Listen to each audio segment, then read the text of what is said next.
Backstage buzz, we prep for the sound. The curtain falls and the crowd's all round. The night's still young and the stage is set. Our voice is ready, no time for regret. Wisdom and laughter in a verbal embrace. Tonight we're ruling this electric space. Wonders real when it's time for us. Diving deep in after-show debates. Echoed loud with hot takes so contentious. Hearts race on, our pulse relentless. Yeah, we're alive with every mic. Yeah, like the stars and like the night. Yeah.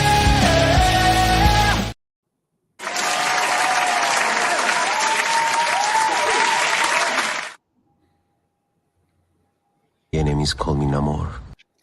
Happy Sunday, Durag Nation and Shockblasters. We are back for the Aftershow Podcast and our new time in the Sunday slot. Hope everyone is doing well.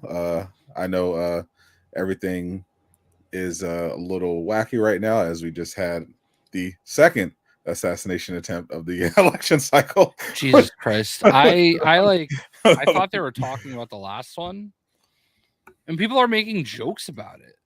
It's weird, man. I don't get it. I mean, it's Twitter at this point. Plus our political cycle, this whole discourse is just completely cooked. It's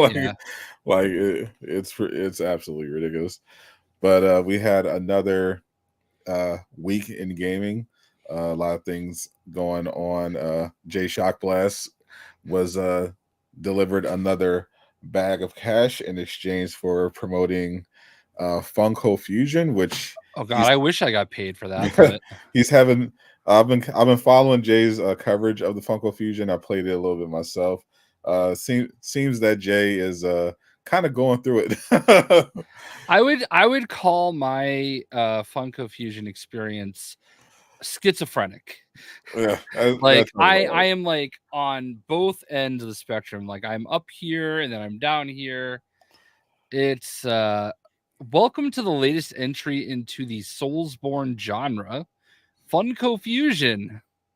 You know, the little plastic toys that are trying like you're not trying to murder people. Everything is trying to murder you. As it should be, just like from the old Lego days up here. It's interesting. I played it a little bit myself. Didn't really like it, but I was more entertained watching JayShockblast struggle through it. So here's the thing: like, it's not hard. It's more annoying than hard. Okay.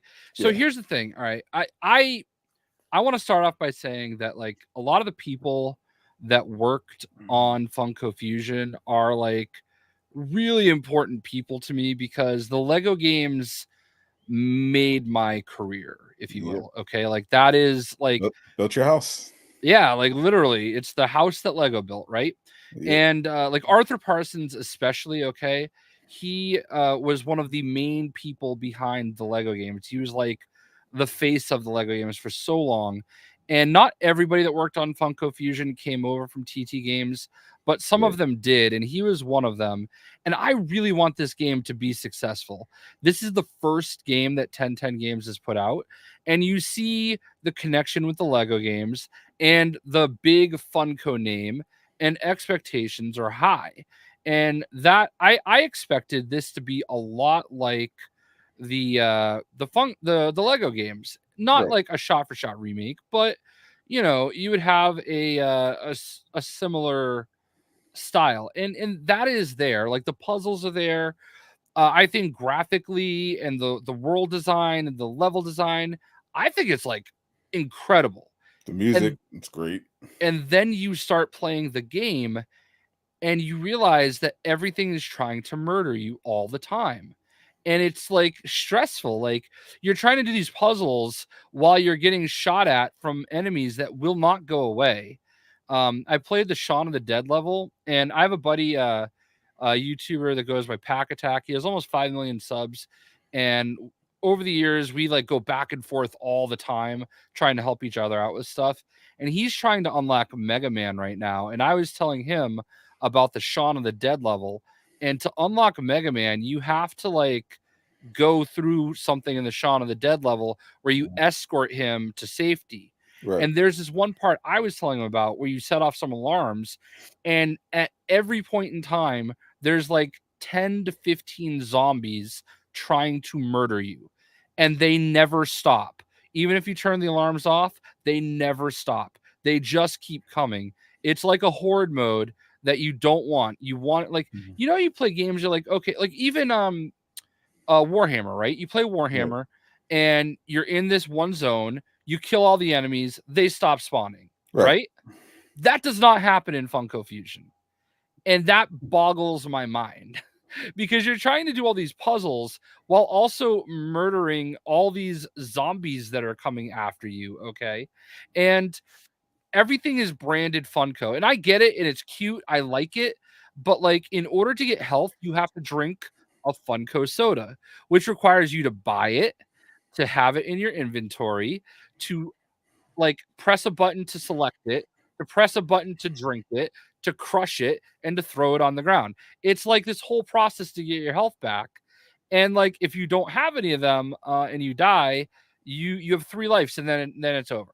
Like I haven't gotten past, I've died like 5 or 6 times. It not even that serious, but like it's just like the fact that you have to sit here and keep murdering zombies while also trying to solve a puzzle that, by the way, you don't know how to do is frustrating. And there are some levels that are actually kind of cool. Like the Five Nights at Freddy level is actually so perfectly designed. And it's not the type of thing that I'm normally into, but it was actually like really cool. Like it was a puzzle. You had Freddy and Chica and Foxy and others coming after you. All right. And that was cool. I liked that. But like, but then you try to unlock Chucky, okay? And Chucky is a fucking asshole. Your worst enemy. Like, and it makes sense though, but it makes sense that Chucky is like a douchebag, right? Of Like, course. but you have to like kill him, right? And then and then he runs away and he hides. Makes sense. It's very Chucky like. Right. But you only have 2 minutes to find him, okay?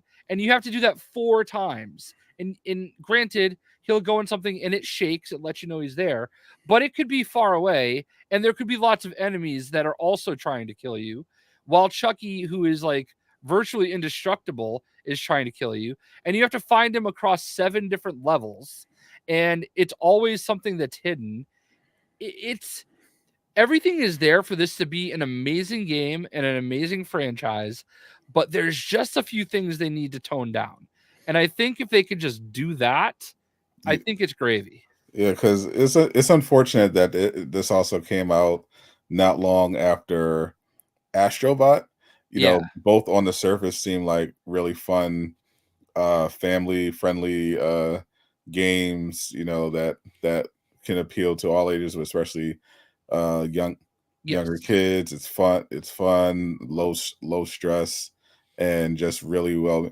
And then if you play both, it's not like Astro, to me, Astro Bot is what I thought Astro Bot was a lot more polished, and more importantly, a lot more low stakes and designed with more purpose. Like it seems like Astro Bot's developers knew exactly what audience they should be going for and how to exactly give them that experience. Until you get to those bonus missions based on the symbols of the 4 buttons, okay? I don't know if you've played all of those yet, but there's like, huh? Mm-mm. So there's some hidden missions like in I don't remember the names of the worlds anymore, but there's one of them, it's like there's 3 hidden triangle missions where you have to beat them before, like, you can't die, or you have to start back at the beginning, and they are like so timing based and infuriating. Like some of them took me like 15 tries to get through. I've only done the triangle ones. I think I just unlocked square before I moved on to but yeah, they are like, it's night and day difference between the regular levels and the symbol missions. Okay, the symbol missions are Soulsborne. Okay, everything else is like perfection. It's absolutely a game of the year contender. And you know, I'm not one of like, I feel like I've been pretty down the middle, right? I do I prefer Xbox? Yes. Okay. Do I now have an Astro Bot controller? Yes, Yes. you do. Do I also have a Concord controller for reasons apparently? Yes. You're almost a full pony now. Like, do I have? I told you I came with props. You did. Do I have a disk drive for a PlayStation 5 Pro? Oh, you're a full pony now. Yes. Did Best Buy just slap a label on the box and send it to me? Yes, they did. So, I know I'm kind of like I got started like on fire here, but I do see some of the messages, and I appreciate everybody that's hanging out with us tonight on a Sunday night. Hey, you didn't say hi to the chat, Jay. What's wrong? I know, and I apologize. There's a lot of people saying, "What up, Jay? What up to all of you?" Do you usually do the acknowledgments? I'll let you do it. Yeah, we got to acknowledge that Eastwood was first. You know, it's tough for an old man to to be the first one in the chat. So we got to acknowledge that. We got Travis in here second, hyping up the Sparking Zero. That definitely actually the whole roster actually leaked earlier this week, and Dragon Ball GT fans were very pleased. We got Galaxy, we got Stardust. Crusader over on the Twitch side. I will never leave your walls. What's up, Jay? The other Jay, Spider Dad, Daniel, Spooky Guy. What's up? What's up, our king? Hoarder in the building. Love to see Hoarder. Hoarder is our king. What's up, Gabe? How are you feeling? What's up, Steven? Appreciate all y'all hanging out. Super is definitely better than GT, Travis. Stop the cap. But I do like the Super Saiyan for Goku character design over Super Saiyan Blue. But yeah, so I definitely did not enjoy Funko Fusion as much. I haven't gone back to it yet because, you know, busy man. But I went through. I was, you know, running around. I decided to start out for my stream on Umbrella Academy because, you know, superhero stuff, and I wanted to play as 5, you know, the teleportation, and one of the most important characters in the game. 100%. And the thing that really turned me off, I definitely noted that yeah, the puzzles they're just kind of like, oh, just figure stuff out, and I was just trying to figure out how to get to the second boss. But before that, I got a decent feel for the combat and how the game was going to be structured, and I was like, I don't like this. I don't like this. Like that first boss fight where you're fighting the giant kaiju and you're just running around in circles, Oh yeah, shooting the purple weak points. Felt like I was back at Suicide Squad. and then you collect it and then deposit it while these extremely bullet sponge enemies are slowly stalking you. I was like, okay, so I'm just running. It was easy. I was just running around. It was even easier that I was teleporting, but you know, because I was like, okay, well, I'm just going to shoot, teleport, shoot, deposit, shoot, and this went on for so long. I was like, wow, this is so poorly designed and boring. and then when I got skill issue. And then when I got to the Umbrella Academy level, when we fought the first boss, I was like, oh, this is just silly, because you gotta shoot him, and then you put him in a stun phase, and then you have to hit him until the stun goes up to 100%, and then when you stun him, he walks over to a glowing circle, and then you have to shoot the chandelier above. I was like, this whole thing is so stupid. I don't know. I mean, I don't really know what else they could do in some situations. Obviously, I've never watched Umbrella Academy, so I don't know how it correlates with any of the shows or anything. But like, well, the problem with 5 in particular, because after I beat the boss, you know, which was which was annoying because you get to the second part where you have to teleport up to the second floor, because obviously it wouldn't make sense for you to be able to shoot the chandelier from the ground floor. You have to obviously teleport to the top floor. But they're trying to show you Five's ability. He's the only character in the game that has that like blink Yes, ability. yes. In the show, he's basically Hiro Nakamura from Heroes. He can teleport virtually anywhere. He can move back and forth through time, and but you can only teleport to the top floor by going to certain marker points and doing some quick time events to get up to the top. That's whatever, I just thought the boss fight was just silly the way it's done. But there was a door that was locked that I couldn't get through the other side where there's a chest was.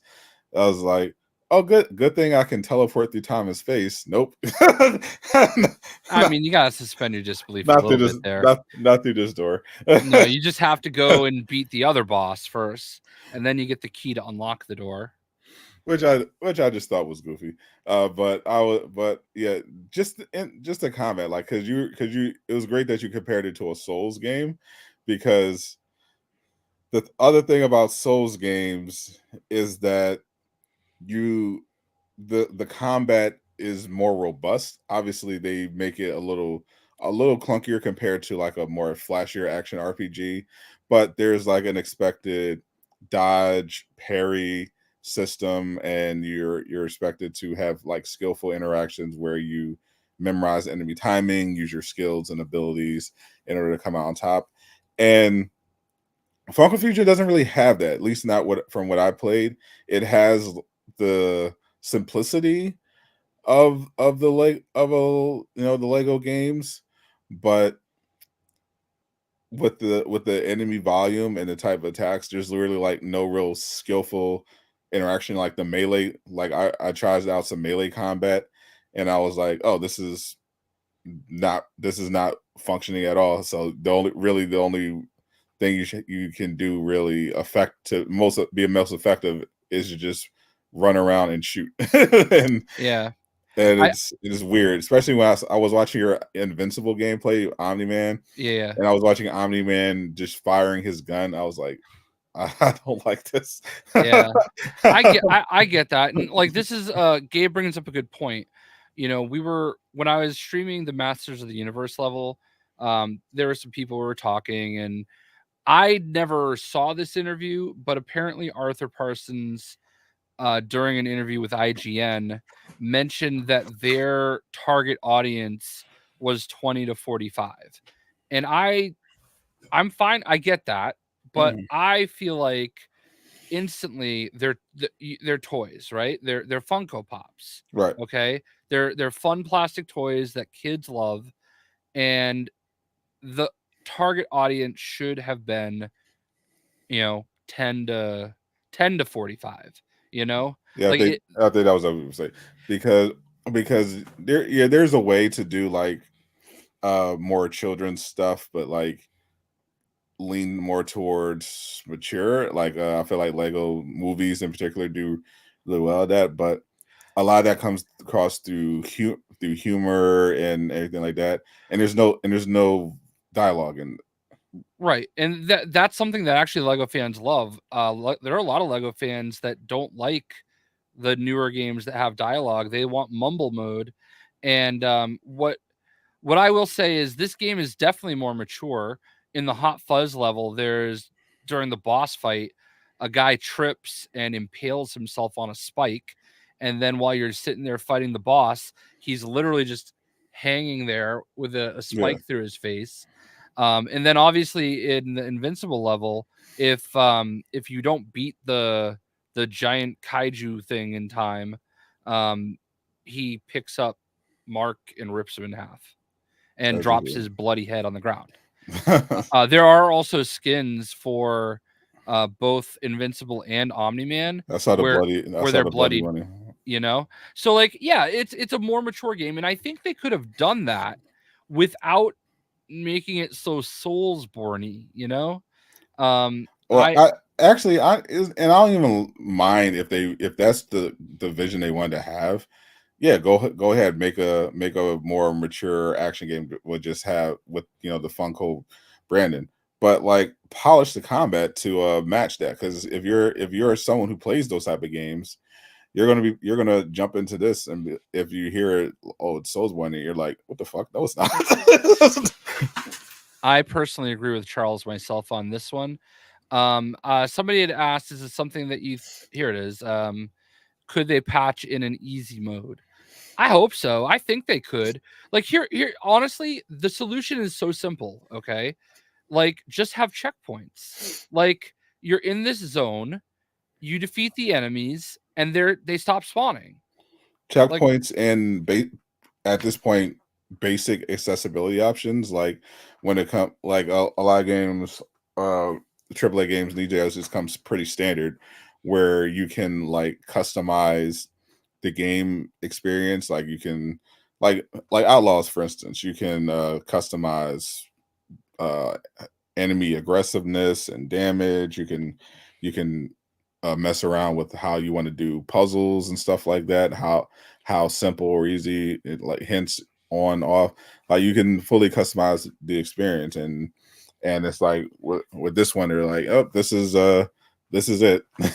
Well, so here's a few things that I've learned about 1010 games and Funko Fusion. So number one, this is the studio's first game. Yes, there are some industry veterans that worked on it. Yeah, but for a lot of these people, it's actually the first game they've ever worked on. Yeah, it's not the first game they ever played. Sure, but it's an 80-person studio, so it's not like this massive monster, studio. Astro Bot was 60. I understand. I'm just giving like not everybody's Astro Bot. Okay, they hit it out the park, and I bet there are more industry veterans on that game than there were for this one. But Power was 50, and they got one of the guys off of YouTube. I mean, Pal World though is a lot of assets and shit, so it doesn't matter. Okay, like this is still a small studio, an indie studio that like. If they just had some balance issues fixed, I think we would be talking about this a lot differently. I feel like it is just overtuned. Like I think about the Shaun of the Dead level as an example, the Chucky stuff. Like it wouldn't be so bad. I sold the Squirrel Girl. It came in one of those collector boxes, the blind collector boxes, and I saw it was Squirrel Girl, and I sold it. I got like $50 for it too, which is great. So, but yeah, man, I just feel like they just didn't understand the market. I also feel like, some of these guys have been working on the Lego games for like 20 years, and they're like, oh, here we have this opportunity to work on a more mature franchise. Let's show them what we can do. Hoarder, let me tell you a little secret that I learned. Okay, I just posted a video before we went live, and I learned a little secret. Those little icons that you get, like the red icons, the blue and the green, that help you get like new powers and sodas and whatever. You don't even actually have to deposit those. If you just leave them there and beat the level, if you go back to the factory, there's a big blue chest right when you walk in the door. Open that chest, and it's going to spit out everything that you left behind. So that goes for crowns and those little icons. And I don't know if it includes like the crown for beating the level, because if it does, I would have loved to have known this last night when I got that glitch and got stuck in the Five Nights at Freddy and then had to play the whole level all over again. Sounds like a skill issue. Yeah, so I don't even actually think like I'm going to pick those up and deposit them anymore. I think I'm just going to leave them there. And then after I'm out of the level, go grab them upstairs and just deposit them then. And you get credit for it and everything. So, yeah. Nice. I saw something about this on social media, but as soon as I saw IGN's name, I immediately tuned out and stopped caring. Like I don't take IGN seriously as a publication. Remember, who was the girl that was in that game? Lollipop Chainsaw, Jessica Nigri. Was that actually her? I know she cosplayed. Yeah. I don't know if I think it was based on her. Dude. There's definitely a resemblance. Let me go into my James Gunn wrote on that as well. Did he really? Yeah, it's a actual James Gunn game. That's funny. Makes sense. Adds up. Let me see if I can find. I have pictures of her dressed up. Safe for work. Safe for work. Mildly. I don't remember what year it was though. I have all my pictures. I think it was this year, 2011. Is that when that game came out? Might have. It's been, all right. It's been a while. Well, while I look for that, you can. Yeah, I don't. Yeah, I'm assuming there was some kind of. I'm guessing this was like a popular talking point in like anti woke culture circles, where it's like, I'm assuming IGN refused to review it because it's movies. A video game about a cheerleader in a short cheerleading skirt running around killing zombies. Yeah, and that's problematic to some people who work for IGN. Here we go. Share screen.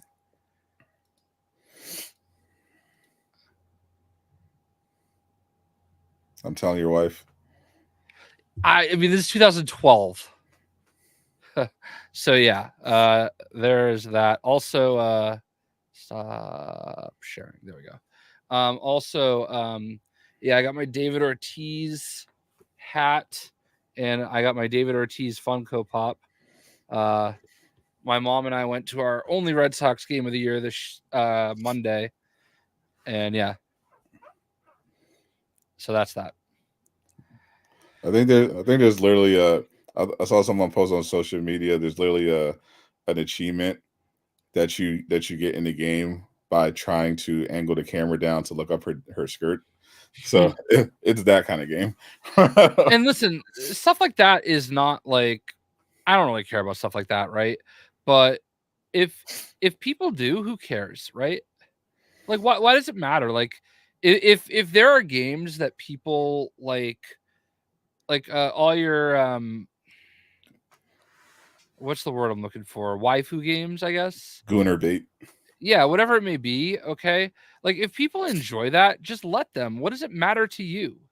You know, like but it's a never-ending cycle though, because like Dustborn, right? Like that is a game that some people might like messaging wise, but you know, others don't. And like it's the same thing. Like just don't play it, you know? Yeah, I think the ideal compromise is just to have a space for all of these games. If whoever, if you can get the funding for it and you think there's a demand, make the game and let people enjoy the game. I think where the issue is when people try to force their beliefs on others and say, no, you're not allowed to enjoy this thing because I personally don't like it. Right. I hate that. And we're seeing that not just with politics, but we're seeing a lot of this with the PlayStation 5 Pro discourse, because ever since the price reveal, there's been like never-ending battles on social media with obviously usual Xbox cope, but there's a lot of PC players that are like aggressively pocket watching and trying to make a very poor case, I might add, Just of, play a PC. of why PlayStation players should obviously just build a PC instead of buying the PS5 Pro. I literally had someone comment on my stream. They left a comment on a VOD saying that they were considering unsubscribing to my channel because I said I was interested in getting the PS5 Pro. So obviously I told them, by all means, please unsub right now, because that sort of stuff does not fly with me. But it just shows how just absolutely weird people are when it comes to how other people choose to spend their own money. Like it's not enough for you to not want the PS5 Pro. Like that's fine, but if you disagree and you decide to buy it, or express interest in buying it, they want to make it to this big deal. Like you have some people trying to make it seem like, oh, they're going to spark some kind of anti corporate revolution. You got other people saying, oh, why would you not? But it's a PC. You could get a PC, and it's just silly because especially the if you listen to the arguments they're making, like for most of the people, that doesn't make sense. Like if you're trying to convince PlayStation players to switch over to PC, you're not making a really competitive argument. Like you're arguing that the PS5 Pro isn't worth upgrading. Like it's $700, but the expectations were it would be like $500 to $600.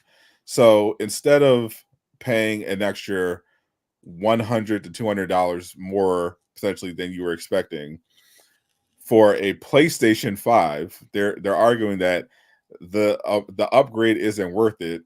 Instead of paying $700 for a PlayStation 5 Pro to get, in their words, a relatively minor upgrade over the PS5, you should get the same level of upgrade by abandoning the PlayStation ecosystem and all of every game in your library to spend $500 or more to build a PC, which most PlayStation, I guarantee you 99% of PlayStation players have never done before, just so they can play PC games or in better a little bit better frame rate.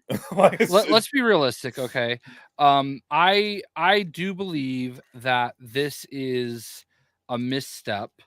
I believe that they are trying to make up for money lost on the PlayStation 5 because like I know that the margin was thin. Mm-hmm. And I think they're trying to make up for it here because I do not believe there's enough of a difference between the PlayStation 5 and PlayStation 5 Pro hardware wise to make up for the $250 difference in price. And keeping in mind, everybody keeps saying it's only $200 more. No, it's $250 more because this is a digital system. Yes. If you're actually upgrading from the from the disc version to a disc version of this, it's actually a $300 upgrade. Like difference in price. And I don't think there's a $300 difference in like cost to them. Oh, absolutely not. It's not even close. So they are absolute. Like there's that one guy that I have power. You've modded me, but I would never do any actual modding of the people in your chat. But there was that one guy in your chat that would not shut the fuck up and kept calling it like a cash grab. Okay. And ironically, there is a little bit of cash grabbiness to it, but it's like, I think if you told me $700 came with a disk drive and a stand, by the way, like they're really going to gouge people $30 for a stand. Yes, they would. I would have begrudgingly been like, all right, fine. That makes sense, I guess. But I think $800 is a little bit different. But look, I'm rewarding them. I was peeling the sticker off. Of course you are. I thought I was pre-ordering the disk drive. Apparently, this is something you can add on to the digital. So I now have the disk drive, and as soon as it goes on sale at Best Buy, I will pre-order the Pro. And we saw some analytics. They're projecting the so far sales should be in line with the PS4 Pro, which was about 13 to 15 million units over 5 years.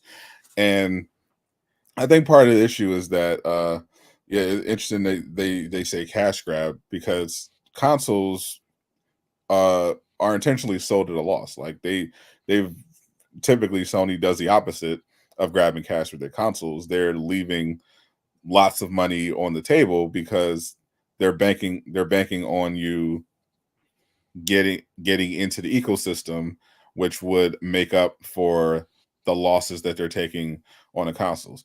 But I'm guessing between some of the some of the L's they've taken in terms of their live service plans, the PSVR 2 crashing and burning, and then the labor parts going up, especially with AI driving some prices up. But then you also factor in Xbox just being a non-factor now, them just not viewing Xbox as a competitor anymore.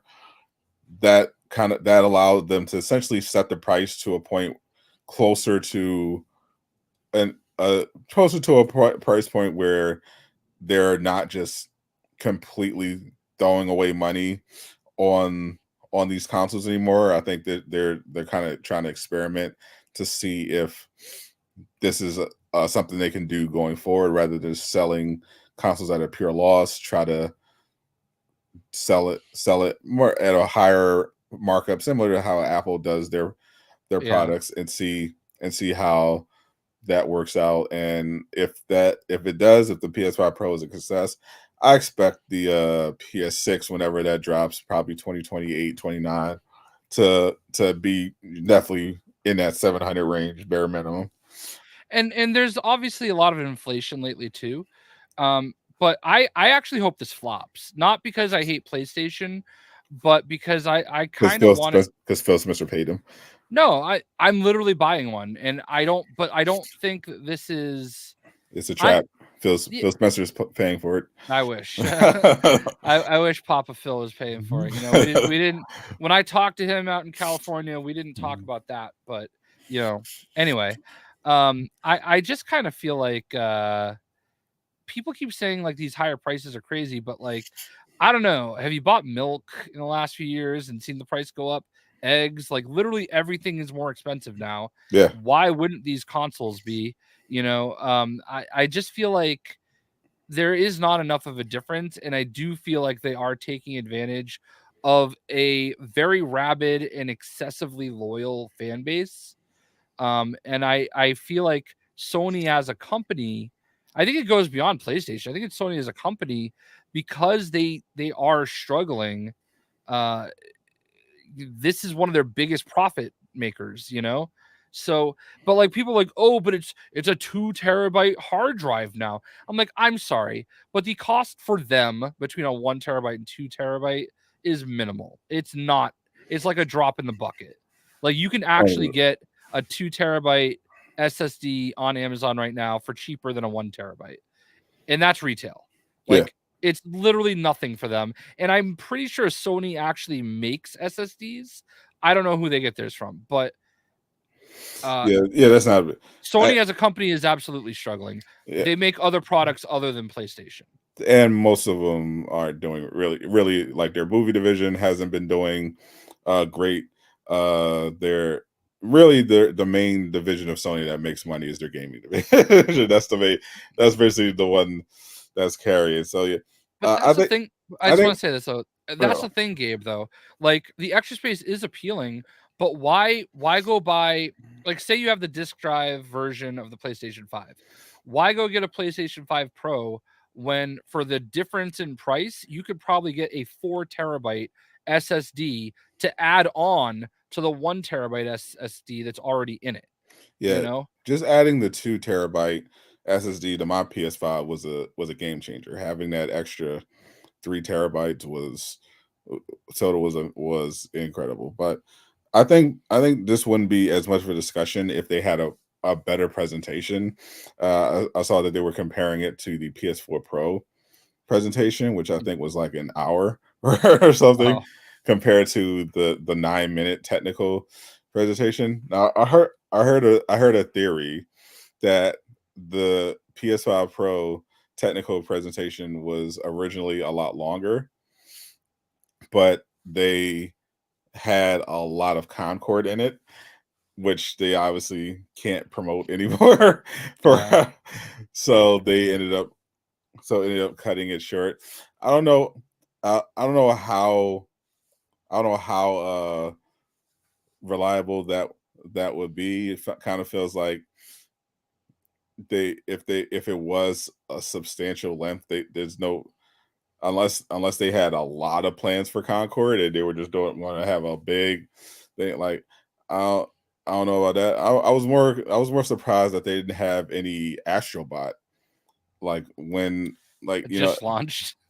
yeah, but it's I mean it launched, but it's been in development for 3 years. No, I was agreeing with you Yeah, when I say yeah. that. Oh yeah, like and it's like you're obviously they were internally excited about this game, and I think a lot of times you just kind of need a person like us to just do an optics check. Yeah, Mark Cerny was the wrong person.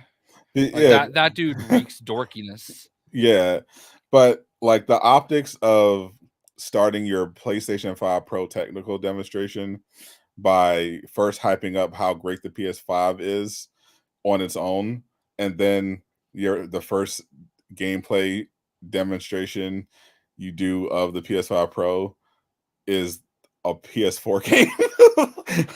It's like when you just launched uh a game that is considered game of the year, there's like they could have started off the showcase with Horizon because they showed a lot of Horizon. They could have done God of War Ragnarok. Obviously, they could have done more Marvel Spider-Man 2. Starting with The Last of Us was definitely a choice that set the tone for what ended up being a pretty rough presentation. Obviously, and the other issue they messed up with is they chose CNET of all outlets for the exclusive hands-on preview Yeah. of the PS5 Pro, and no offense to CNET, but in addition to the fact that CNET's not really that relevant anymore, they uploaded the fucking PS5 Pro hands-on video to YouTube in 1080p. So you can't even fucking see. Yeah, that is actually kind of funny, and that's another thing that a lot of people. I saw a lot of people. Oh, I can't even see the difference. Well, yeah. What device are you on? Are Yeah, you at 4K? Like, I mean, yeah. It was like the stream. The stream wasn't in 4K. They uploaded a higher quality video after the fact, but people are watching most people are probably watching on their phones. They're not random. They're not manually toggling the settings to the highest possible quality because YouTube compresses by default.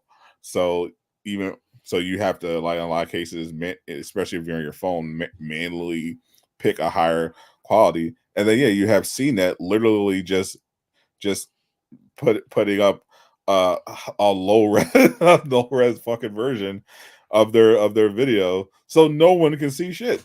yeah, yeah. That's. I mean, that's the challenge, though. You know what I mean? Like, you're not watching it in 4K. It's not there. You're watching it in 30 frames per second.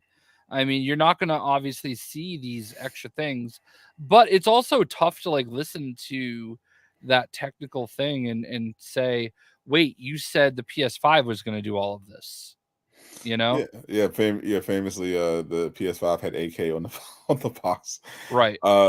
Because that's the tricky thing with that's the other issue I had with the Pro. Like obviously the improved performance, all that is good, but that's like nerd stuff that you're not even going to be able to tell unless you're playing it in the right situation. That's why I thought they should have leaned more into maybe some other features, some other quality of life stuff that maybe Sony fans asking for. I know a big thing that people were expecting was backwards compatibility, for more games. And obviously, if they really wanted to get the internet on their side, they would have announced Bloodborne running in 60 FPS. but you didn't have a new game to announce. Like, even though you literally just released a new game, you had. But aren't we getting a state of play? Yeah, but which they didn't announce. I literally That's true. like I literally laid out the groundwork for how they should have done this presentation. You show off the games running on a PS5 Pro. Not no PS4, a few PS4 games, but you just to show the boost feature. Yeah, but you mainly focus on other on PS5 games, you know, just to show it running. You don't have CNET. Do your do your hands on. You get Digital Foundry. You get MKBHD. You know, somebody like that. Yeah. To do your hand.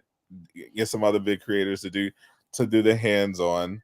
You don't show the price yet. Yeah. And then you say we're going to have a lot more to show you at the state of play, and then you give the date, and then you end the stream.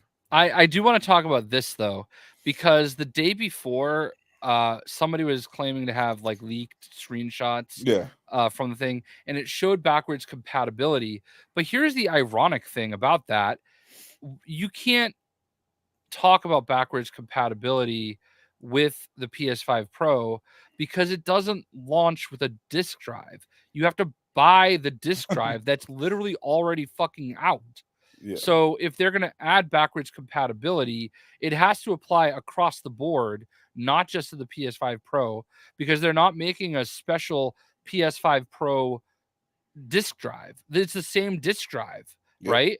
So, and also, like, how are you going to do backwards compatibility with a digital system when most of the games from PS1, PS2, PS3 are not sold digitally anymore? So, like, that just doesn't make sense. How are they ever going to do that? I would love it though. Like, honestly, I think they could if they were motivated, but I don't know. But they'd have to get all those licensing. I mean, they'll have to establish that storefront. I mean, they'll have to get every game, but sure. But like, I can tell you right now that if they announced backwards compatibility, like, I would have a PlayStation hat on right now.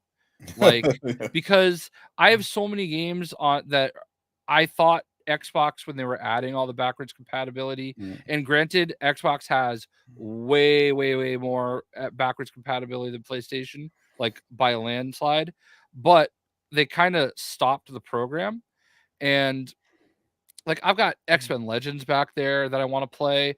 I've got, my brother just bought like all the old Spider-Man games that are now like $1 million each. Yeah. So like, I want to run playthroughs on all those games I never played back then, and upload those. But I'm not like, I haven't turned my Xbox 360 on in like years. And even Microsoft is still. We heard those reports that they were.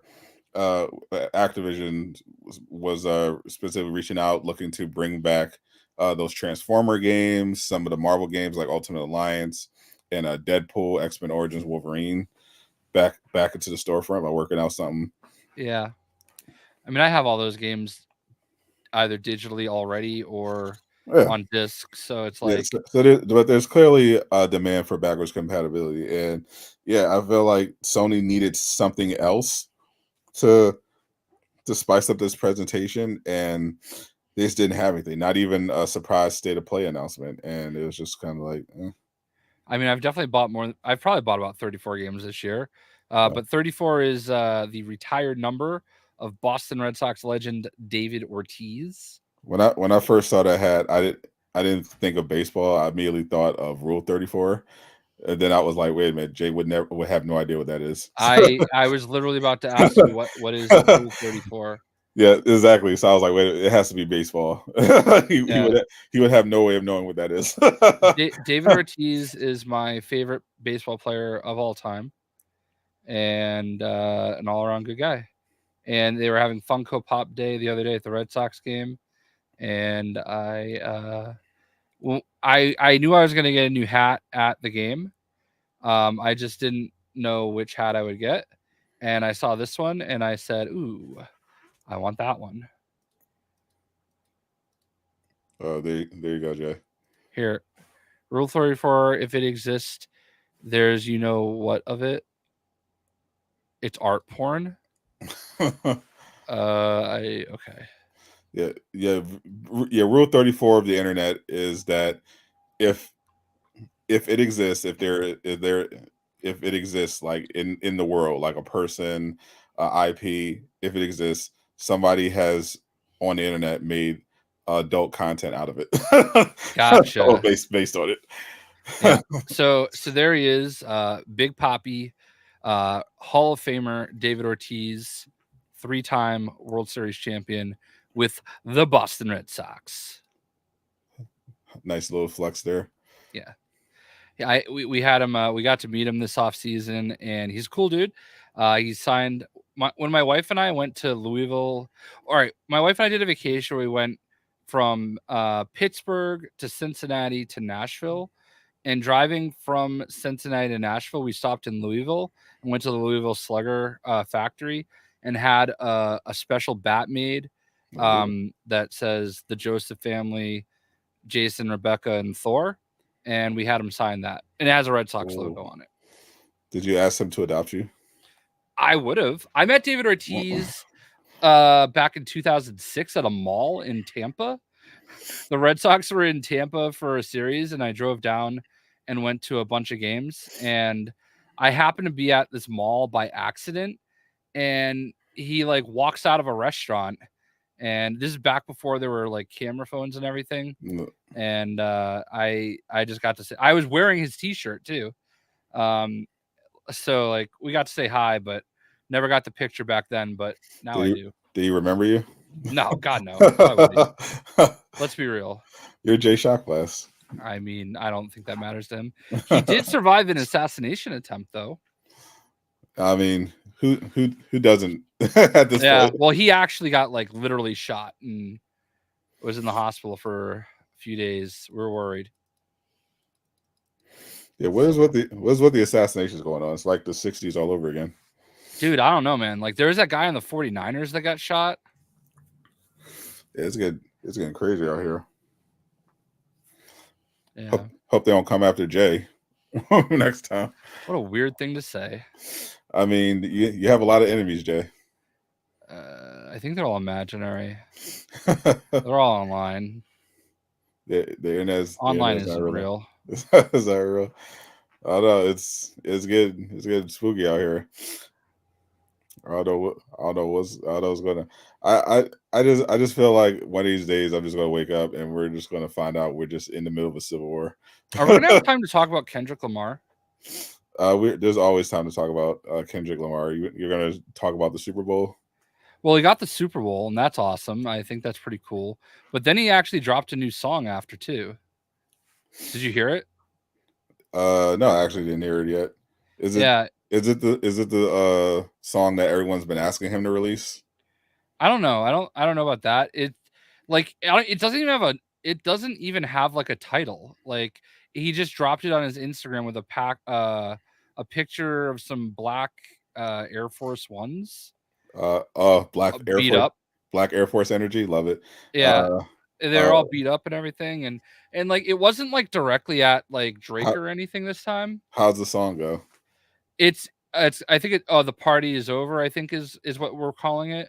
And it's basically like he just wants to watch the world die and be reborn, you know? That doesn't sound like the song I was hoping he would release. No, it's very vibey.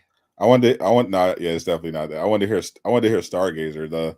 That song went during the Not Like Us video. He previewed. Did he started off? He started off this song, which went viral on its own because it's so good. People want him to release the full version. I want to hear the rest of that one. There's an unreleased track. I don't know if you've heard, and you can tell why it's unreleased.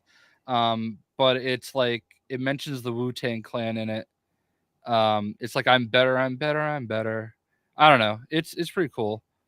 So we're seeing JayShockblast being a Kendrick Lamar fan. Dude, I listen, but this is what this is what I loved about rap. Like not rap, but like hip hop in general. Like look at my thing now. I've got Damn, I've got Good Kid, Mad City. I've got the singles for Euphoria and Not Like Us. And I only got the one song he's on for Future and Metro Boomin. But we gotta get JayShockblast and the Lupe Fiasco next. Oh no, the skateboard song Kick Push.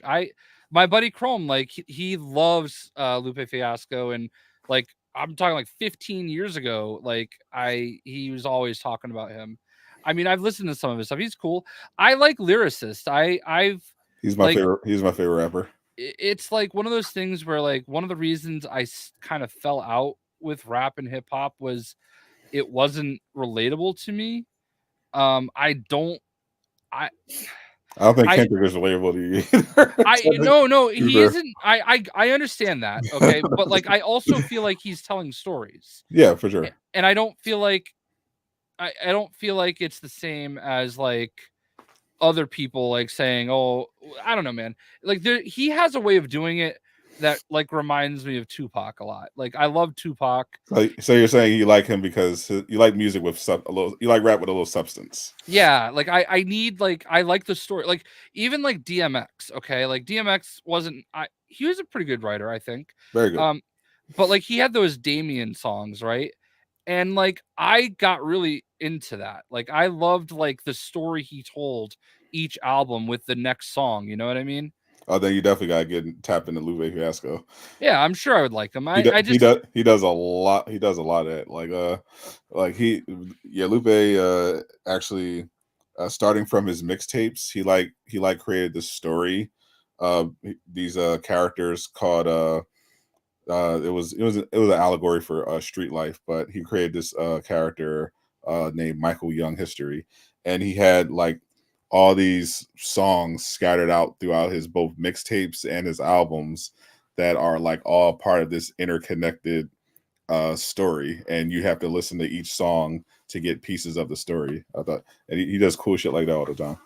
Yeah, I do remember Lupe. Like there was a song that Chrome loved. There's like kick, push, kick. That's the song everyone knows from Lupe Fiasco. Listen, I don't know that. It was his first single. Is the song that most people know for, but his stuff is way deeper. Yeah. Okay. I mean, I'll definitely check him out more. I'm familiar with a lot of stuff. I'd heard Kendrick Lamar before. There you go. But like I didn't really like pay enough attention. And then obviously when like the beef started, I just randomly decided to tap in and listen. And I don't know. I just respect. I think back to like on Euphoria, is like, and let me tell you, I'm the biggest hater, and like that just resonated so much with me. Resonated with a lot of people. Yeah, not just because Nas was great too. I listened to Nas a lot when I was younger. I got into so many arguments in school when Nas and Jay-Z had their beef. Yeah, because I was a Jay-Z fan, and I had other friends who were hardcore Nas people, so we just constantly argue about this.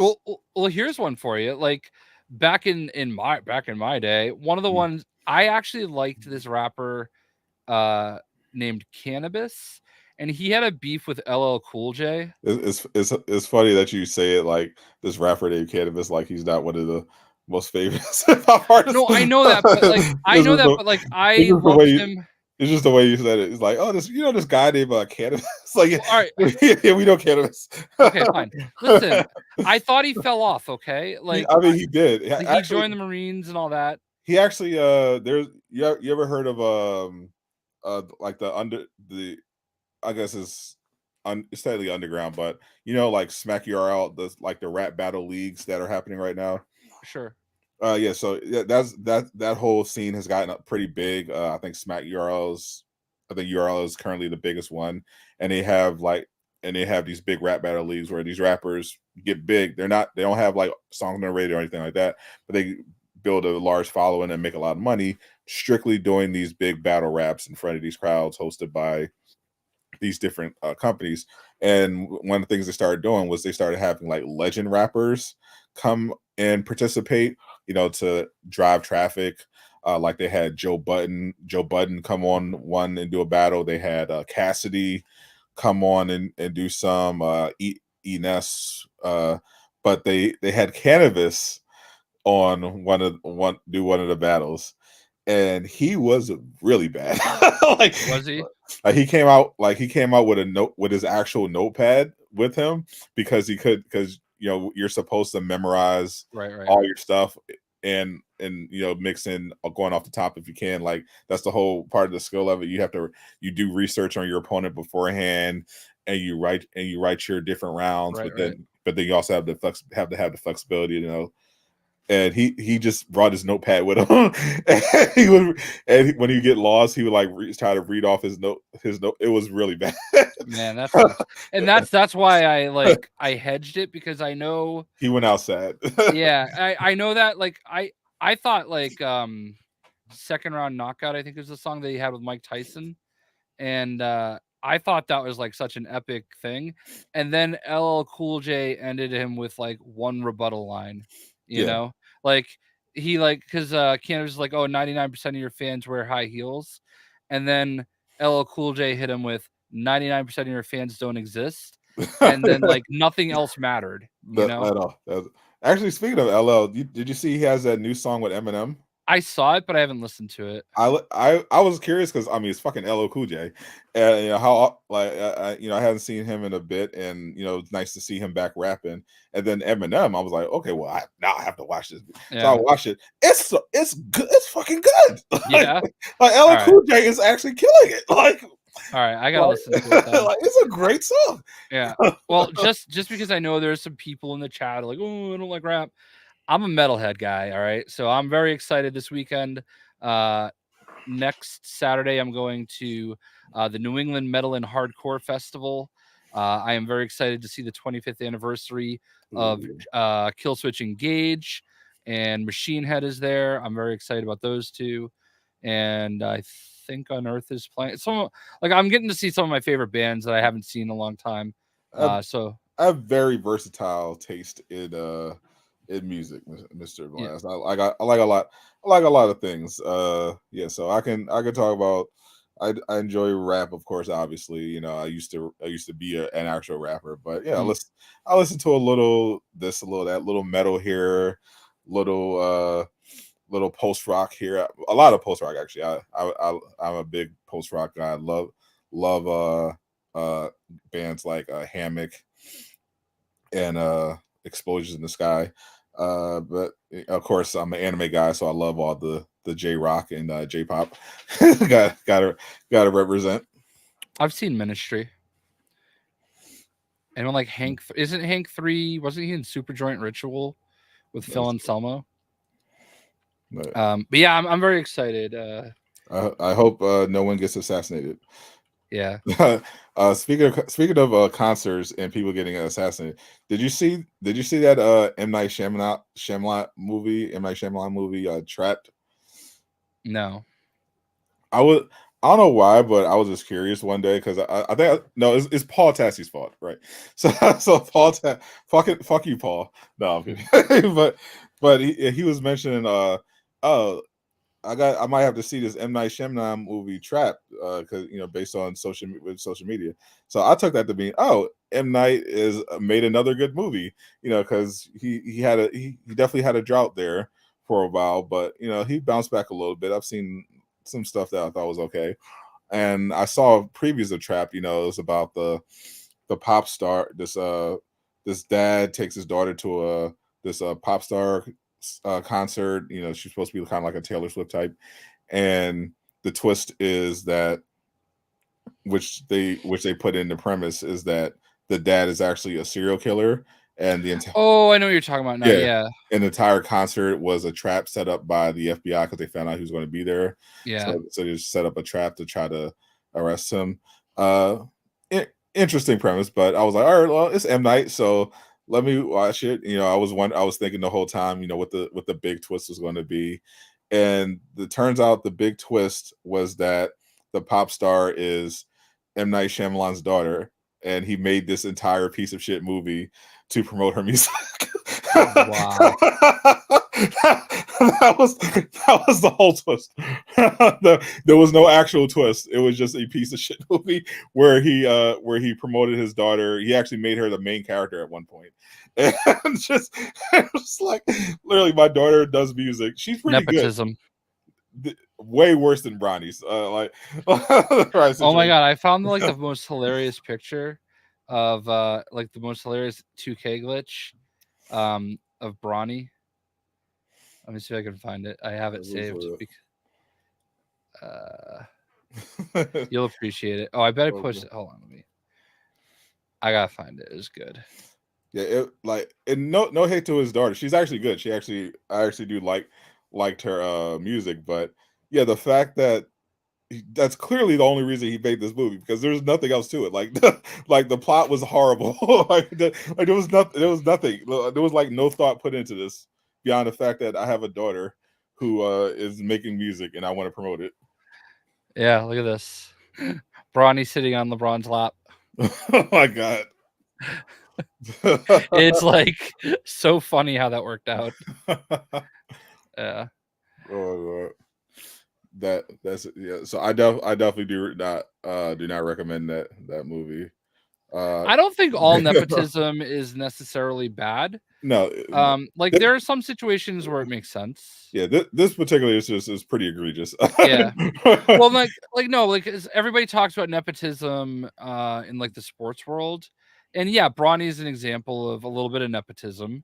Maybe I don't really care that much about because if you actually look at the numbers, if you actually go through and look at sons of NBA players, right. is they don't actually benefit from nepotism that much. Their benefit comes from the fact that they're the sons of NBA players and they have more resources coming up, but it's not like they're given high. They actually statistically get much lower draft positions overall.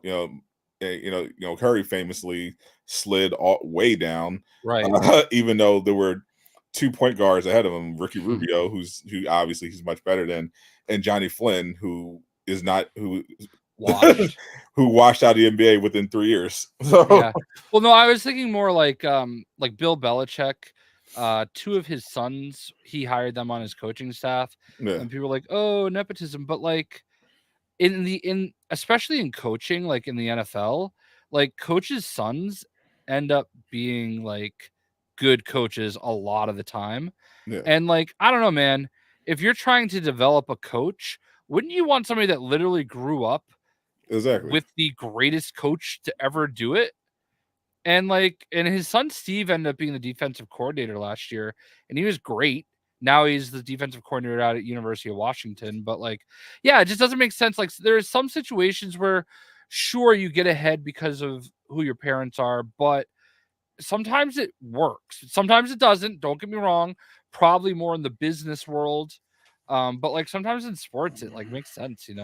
Yeah, I don't particularly care that much of sports. I think people definitely are. I think people over hated on the Bronny situation because of how much they hate LeBron, which fair because I hate LeBron too. But I think it's I don't think it's that big a deal. I mean, I think if his name was Bronny Jerome, he wouldn't have had a shot at getting drafted. Oh no, obviously he was also probably wouldn't have gone to USC and he probably would have stayed at school. So so it would have been Right. a whole different situation regardless. Like he had ability.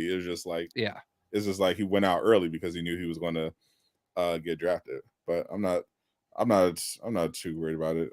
Eastwood also asked about Undefeated, which was a unexpected hit on my channel this week.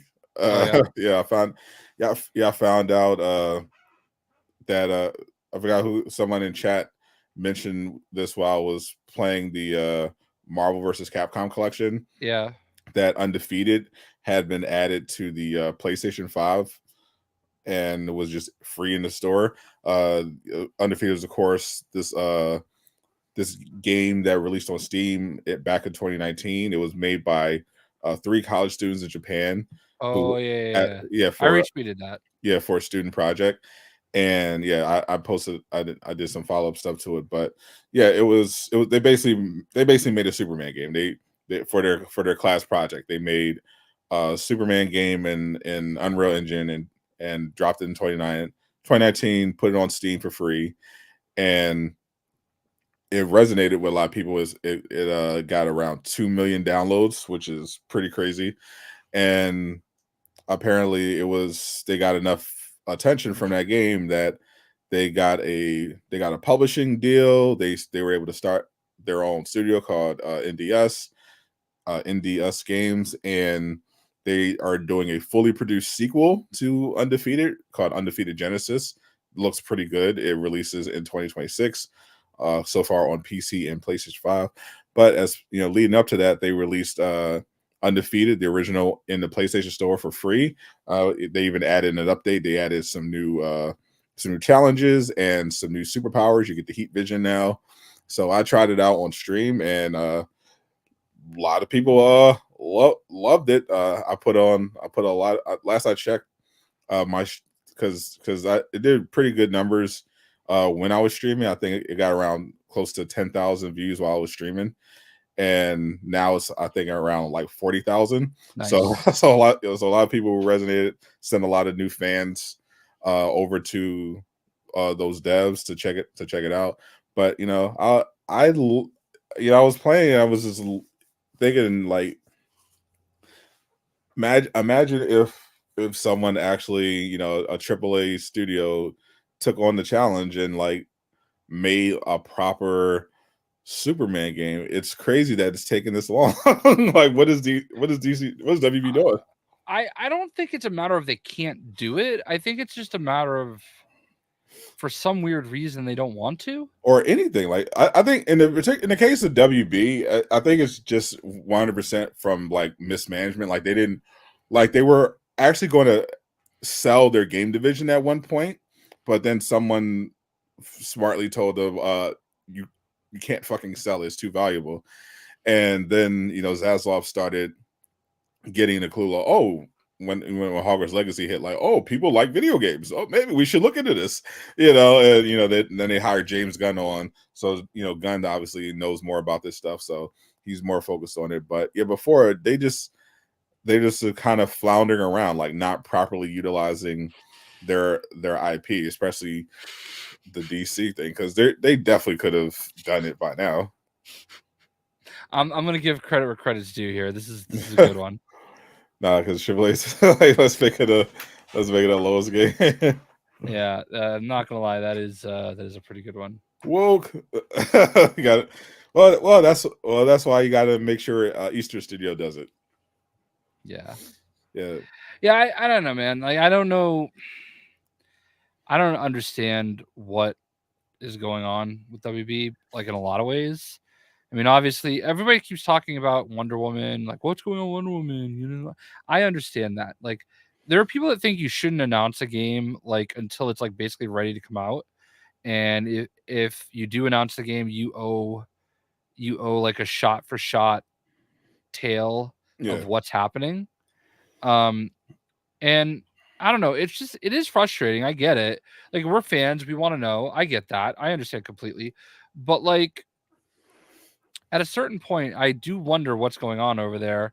I mean, I know some things, but at the same time, I don't know a lot of things, you know. And because I think the problem is, like, it's normal to announce a game early on, especially if you're trying to recruit.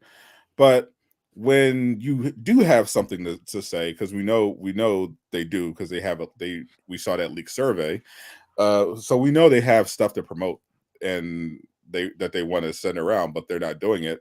But you want to be mindful of perception, and obviously you want to make sure that the team can just focus on the game, but at the same time, you don't want it to be a situation where people don't even know that you're working on this fucking game, which is the case with the Wonder Woman. Like, I've seen so many people, when I bring up the Wonder Woman game, say they made a Wonder Woman. Like, they have no idea, because they announced it in 2021 at the Game Awards, and and we haven't heard anything. The only thing we've heard about it since has been like negative stories for the most part. Like, you had the controversy about the live being a live service game. You know, there was a job posting where someone saw they were hiring for someone that had live product experience, and they ended up releasing a statement clarifying that it's a single player non-live service game, and then they offered nothing else. And then the next time we hear something about it, it's Greg Miller saying he heard they're having development problems.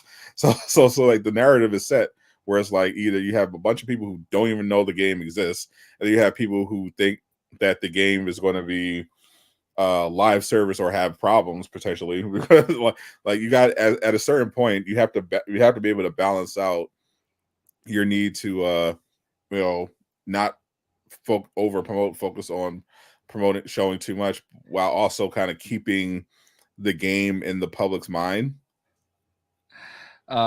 Suicide Squad was definitely in development for way more than 4 years. Sorry, bro. It was in development for 7. Way more than 4 years. Yeah, it was a 7-year process. Yeah. Way more. Yes, yeah. Arkham VR was 2016, and around that time, that's when they started working on fucking Stones, that dog shit puzzle game, and then they fortunately were offered Suicide Squad after W Games of Montreal canceled their Suicide Squad game, and that's when they pivoted to Suicide Squad, and we're working on it that whole time. Well, I will say, when I was at WB Montreal, like 2 years ago, almost at this point, when I went up there for Gotham Knights, there was one lady walking around wearing one of the Wonder Woman game T-shirts, so that exists. Yeah, there was also this rumor. It was also that rumor that that James Gunn, because James Gunn followed Lana Pierce on Instagram, and people thought that she works for Santa Monica, so people thought, oh, the God of War studio is going to be making a DC game, and I was like, I don't know about that one, Jay. I mean, in theory, a game from that studio that's DC would be incredible. I think obviously they should have been doing this. WB, finally recently we're talking about how they're willing to, listen to offers to develop games, let other outside studios develop their games, and just license it out. And I think they should definitely license it out to Sony, and they would obviously be a great one. But I don't know. I don't think just because James Gunn followed her on Instagram that means they have a game. I mean, just off the top of my head, I mean, I kind of think that might have something to do with why he followed Oh, I met her. on Instagram. I met her. I sat next to her. Is her like handle like Charles something? Charlana or something? It might be. I'm not following her on Instagram, but I think she was in that video, the famous Armored Core video with me. I think I co-starred in a video with her. Well, you made the face. You're so famous. Hold on, we need to discover this. Yeah, let's look this up. All right. I wish I had bookmarked this. Armored Core 6. Yeah, it's definitely possible that they have something going on with Sony and Santa Monica, but I think more likely he's following her because maybe they have something in common. I heard she likes Batman, and also she's very attractive. So I could see James Gunn just being like, oh, why not? You never know. Yeah. Oh wait. I don't know how to find this because I'm like, I don't remember where was it. Is that who makes Armored Core? Isn't that Bandai or FromSoft? Namco. Never would have thought WB Montreal would make a better game than Rocksteady. True. Yeah, I would definitely argue that Gotham Knights is a significantly better game than Suicide Squad. Hands down. But oh wait, I think I know what I did. I think I bookmarked it. Yeah, I'm terrified of looking at Jay's bookmarks. I have. Oh, dude, I don't even care. I'll show you my bookmarks. Do you think Arkham Origins is pretty good, but would you put it over any of the Rocksteady Arkham games? Is the question. All right, here's my bookmarks. I got Andy Wong tweet. Shout out to Andy. I bookmarked this one where the guy responded to myself and Jaylen Brown saying that he wasn't getting a championship. Nice. I bookmarked this tweet about which is why the Panthers will beat the Rangers and the Celtics will beat the Pacers. I was right. I bookmarked Bob's GIF in case I ever need this again. This video that wasn't this for me. Apparently I saved this for Devolver Digital. You didn't bookmark the Powerpuff Girls coming to Multiverses? I did not. I have this obviously saved. Of course. Classic. I have this from the hotel that I stayed at with Greg Miller. Here it is. Here's the video. Is audio going? It is not.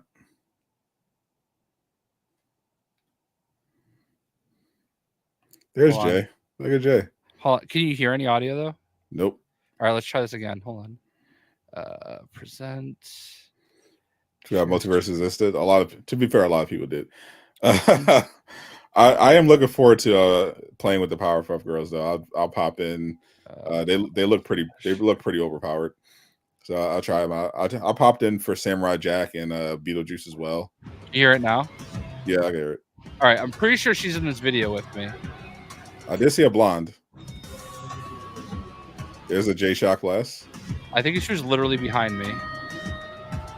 This presentation was epic. Mind-blowing. Amazing. I'm so excited for a new Ahmed Cole game. If I could sum it up in one word, it would be ouch. In a good way. The gameplay looks incredible. I really cannot wait for more. It's a lot of speed. The game looks really, really fluid. Ahmed Cole's always been fluid, but it seems like it's even more fine-tuned. My favorite part was the gameplay and sort of the demonstration of the movement, but also the quick-paced combat. Obviously, FromSoft is known for their incredible boss design. So I think seeing that in a mech space where you have a lot more maneuverability is going to be super, super cool. How these bosses are animated, how they look, how big they can get. It's the creativity that always blows me away. The thing that most From Software fans enjoy the most is the challenge, is going through the pain. I pulled this out of my ass. Of, the process. So figuring out all the different ways you can beat these bosses should be pretty interesting. Yeah, there's lots of builds to try out in the game. You can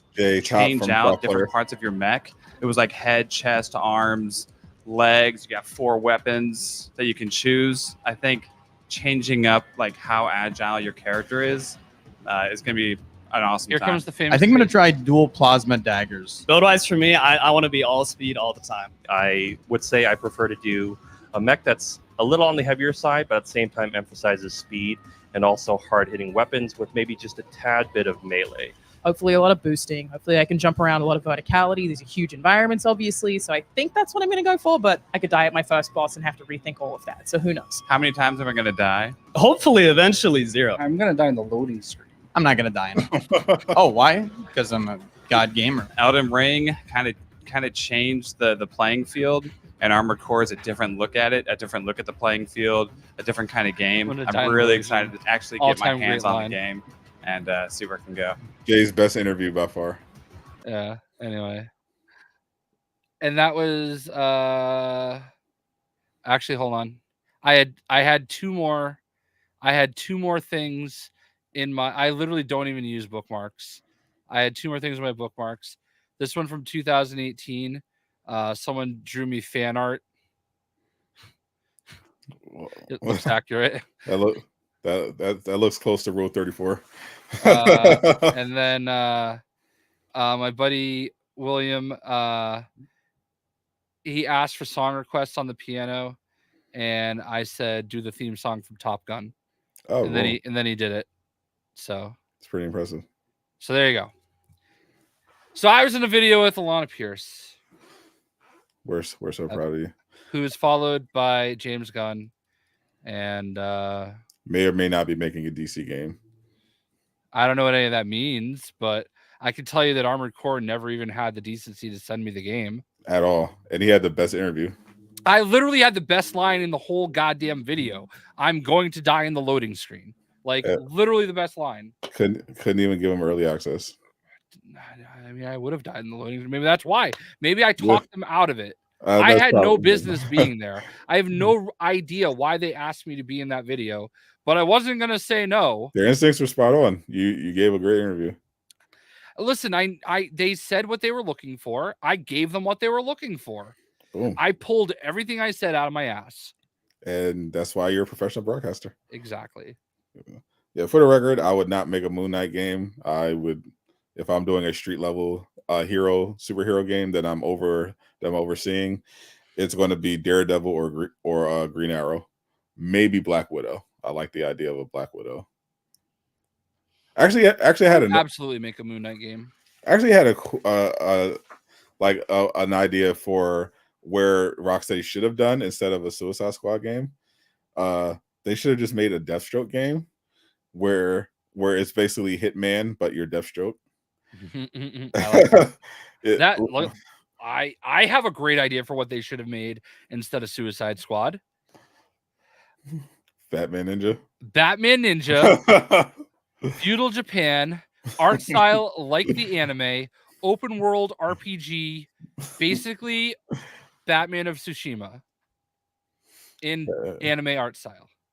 Batman of Tsushima. That is a real pitch I gave in a real elevator to a real CEO of a real video game company. And he, when he was doing the preview event for Suicide Squad, he brought this up again with Rocksteady, and the reaction was, "Did you take a not stupid pill with your breakfast this morning?" It was that is actually what the reaction was. It was like, "Do not talk to me." I do, and this is why I know they're just tired of Batman. They just do not care. They did not even humor him. No, like I know dude was tired. He was in all their videos they did. All their like I can't remember his name though. But the one that gave me, he like looked at me like he was asleep.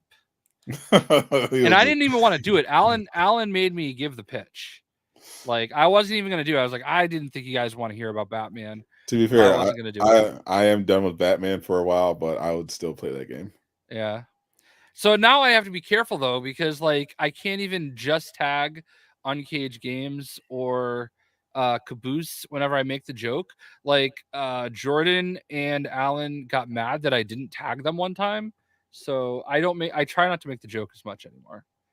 But then you interjected with your Iron Man joke, and then other people interjected that weren't in on the joke, and it's like, dude, shut the fuck up. Did you see me go back and forth with the dude about your viral? Oh yes, that was so good. I don't even remember what I said, but I'm like, whoever the bad guy from Warhammer he said was like, I am positive that Sadot would charm him with some teen crumpets or some shit. Well, I definitely would. Confirmed. I'd talk him down. He's like, no, I don't think you understand. He hates everybody. He just kills everybody. I'm like, he hasn't met Sadot the gamer. Damn right. They're right. It's cute. It's cute that they think we care.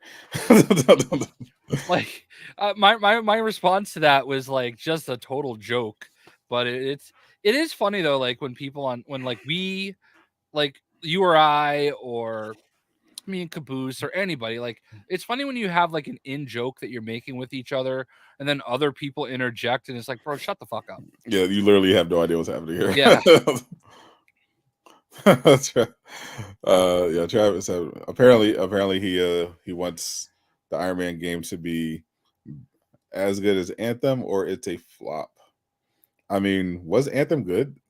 I heard the only thing good I've heard about Anthem is like the flying was really good. I mean, graphically it looked pretty good, but yeah, I think that I'm not particularly worried about the Iron Man game. Motive, I mean, they're making it it's kind of hard to fuck up an Iron Man game. Motive is a really good studio. Unreal Engine 5 is a great engine. I'm not worried about the Iron Man game. I'm more worried about the Black Panther game than the Iron Man game. And that's only because I don't know if they're going to stick to what we heard initially reported about Grub, where you create your own Black Panther instead of just playing as T'Challa. Because and that's only because I'm assuming there's going to be pushback if that's like officially a thing where you're creating a Panther. But I think the games are gonna. I think both games are going to be really good. I'm not worried about it. I think Rise of Hydra is going to be great. I'm looking forward to seeing gameplay, hopefully at the State of Play happening. According to Grub, actually, he just did an update. He's basically said 12-ish days from when he said it, so that's probably like so it's basically going to be like around the 24th. So right around what he said initially last week of September. Thor is watching. Look at the way he's sitting. Like a king. It's literally propped up. Like, the fuck you talking about? Yeah, right. So Wolverine. Definitely looking forward to some Wolverine. I think it'll be. I think it might be a little while before we get another Wolverine trailer. I feel like it go either way. I feel like Insomniac is much more likely to give us one to the other, and I think we're probably going to get the Spider-Man 2 DLC presentation before we get a Wolverine, because I don't think Wolverine is coming until 2026, and because of all the cyber attack stuff. So I think Insomniac will probably save 2025 to start ramping up the marketing for Wolverine a bit. Maybe they tease Venom, but I think they're going to most likely tease. I think they're most likely to tease Spider-Man DLC. I think this is why creating your own Black Panther is obviously going to be an issue. Yeah, they're obviously not going to let you create a white Panther. I don't think they will either. But like, I feel like if you're going to let somebody create their own character, you can't limit that. You know what I mean? Like, if you wanted to make an Asian Black Panther, let's take white off the table. You know, like, I feel like it. I understand why you wouldn't, but like, yeah, I think I see what you mean, and I think I understand why they would do it that way, but yeah, to your point, I feel like character creators by their nature should not be attempting to limit the players, and I think that's why. I mean, it does that model didn't really make sense to me for a Black Panther game, because it's Black Panther. People just want to play as T'Challa.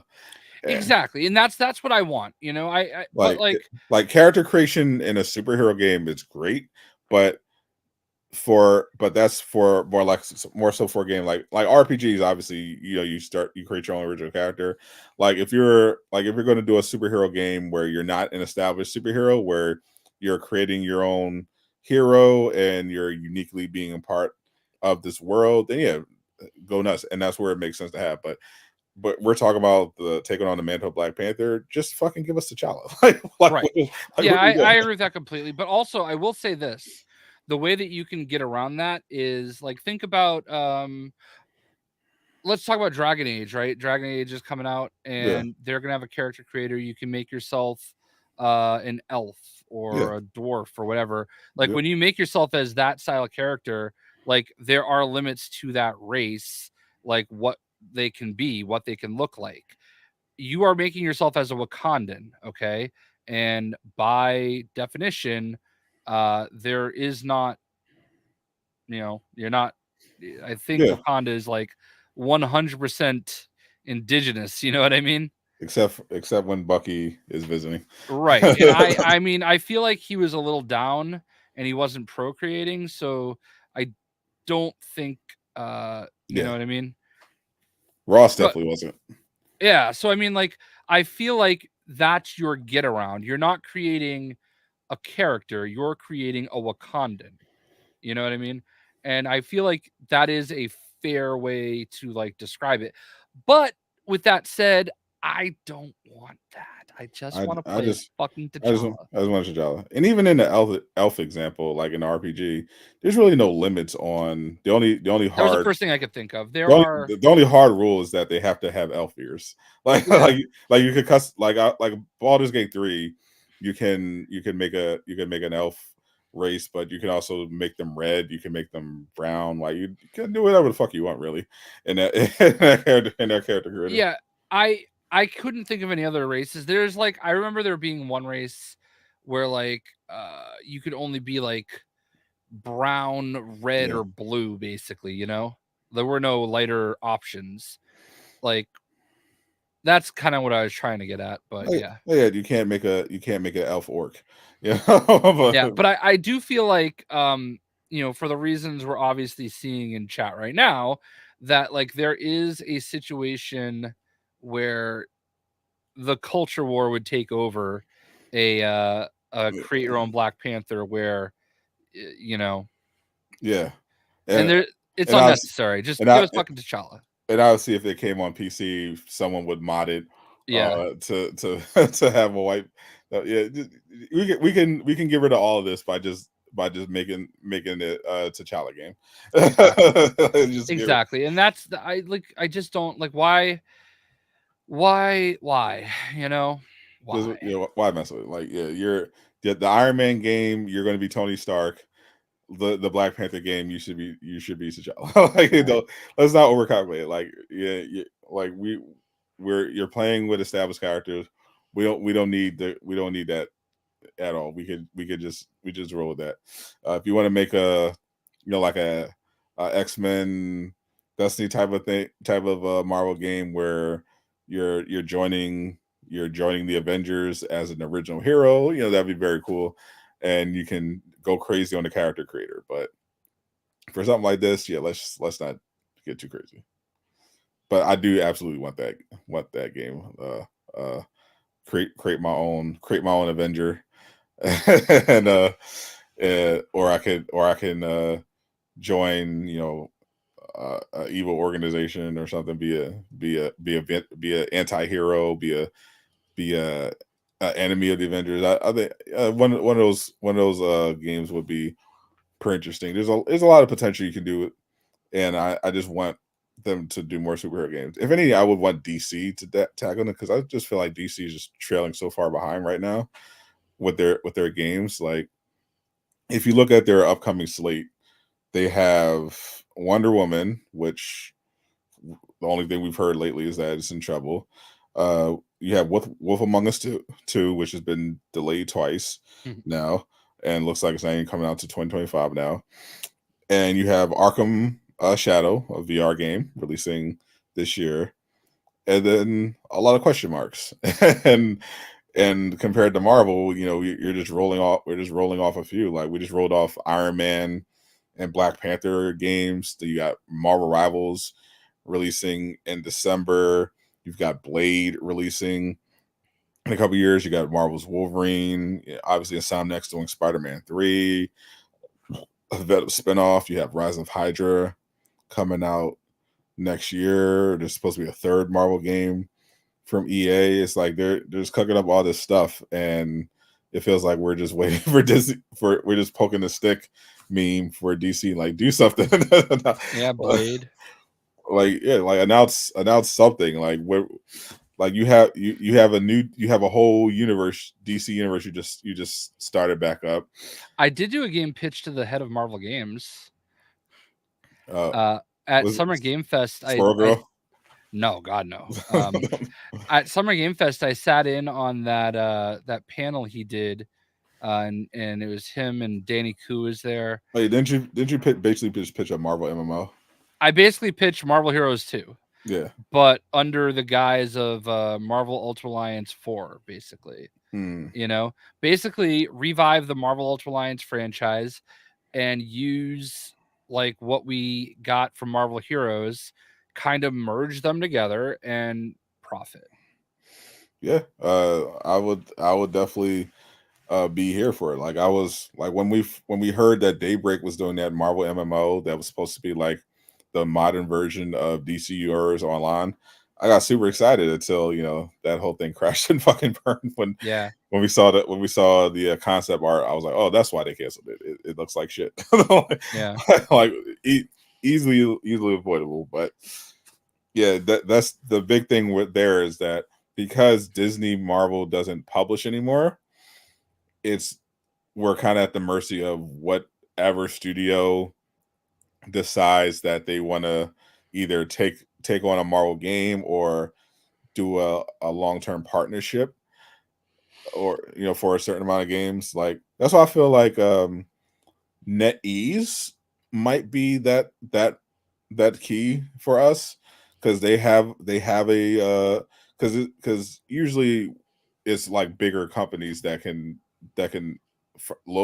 handle these Marvel deals. So, and NetEase seems to be working well. They produced, I think, like 2 or 3 mobile games for Marvel, and then they did Marvel Rivals.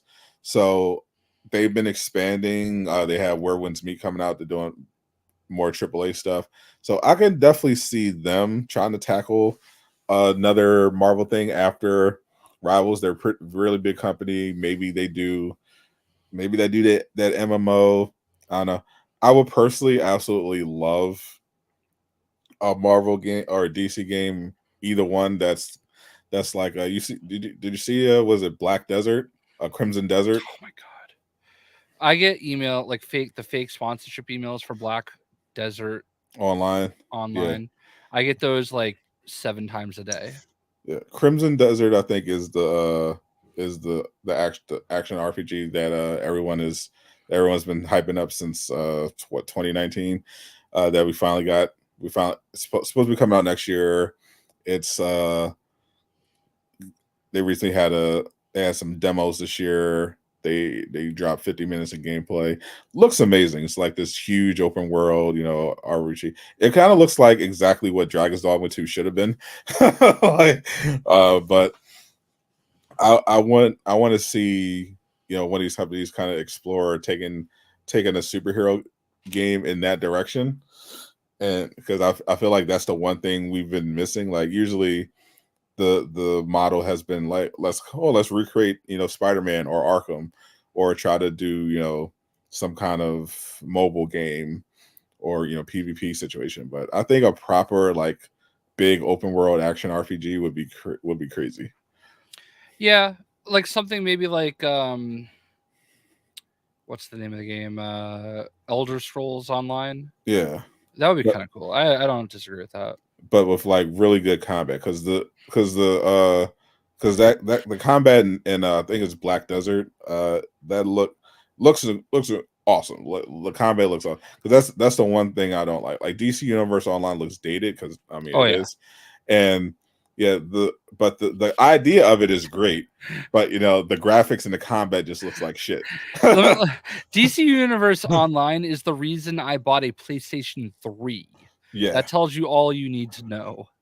Exactly. So actually, it's funny because the video came up in my Facebook memories today of when I got my PS3, because I was it was the first time I ever got what was it? An NHL game on PlayStation, because one of my coworkers wanted to play me. I love NHL 98. I don't know what year. There's 12, NHL 12 maybe. That was the last one. 98 was the last one I played, I think. Yeah. But there's just a video of me playing him, and I didn't have a headset. I'm literally like you could hear him talking through his microphone, and I'm like texting him. And he's like reading my texts. Anyway, it was funny. Crimson Desert is a real. I saw 50 minutes of gameplay. It's definitely real. Oh my god! Did you see the injury in the UFC fight last night? I did not. Oh my god! It's one of the most brutal things I've ever seen. Oh. And I'm going to share it with you. Why would you do that? Because I saw it, so you need to see it, and so does everybody else. And this is one of the lady fighters. I could just refuse. The combat in Wild Loves isn't great. Yeah, that's definitely not a strong suit of it.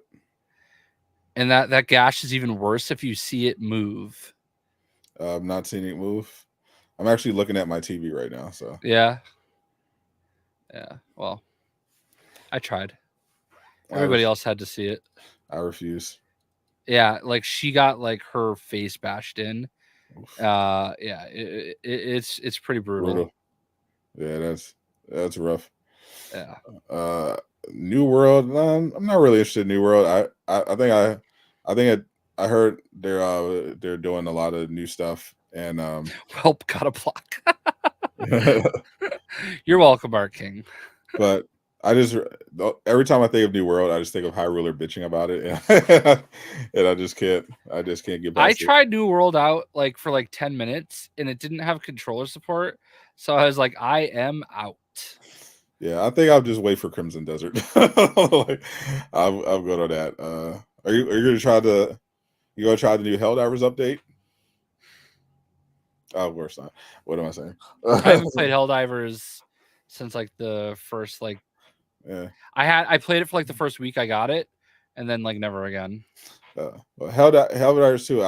I think I stopped. I think I uninstalled it like a month ago now, but yeah, they're basically having their most important patch of the game's entire life cycle so far in 2 days. Obviously their player counts have plummeted compared to when the game was at its best, but a lot of people attributed for me personally this was the reason as well, the constant nerfs that they were doing, just making the game much less fun. I thought their approach to balancing was terrible and just made the game just not particularly interesting to play. And I just ended up piecing out because there's really no new content, and then the weapons, they released new weapons that were bad.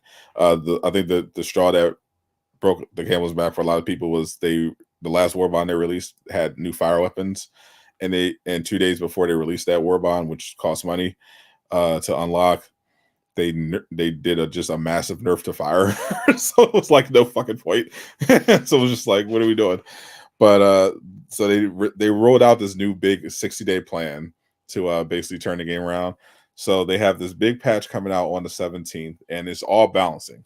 And the whole theme is that they're just going to be buffing a bunch of shit, listening to the feedback. So every day they've been doing these little cute short videos where they pick out an item in the patch notes that they're buffing, and just explaining what they're buffing.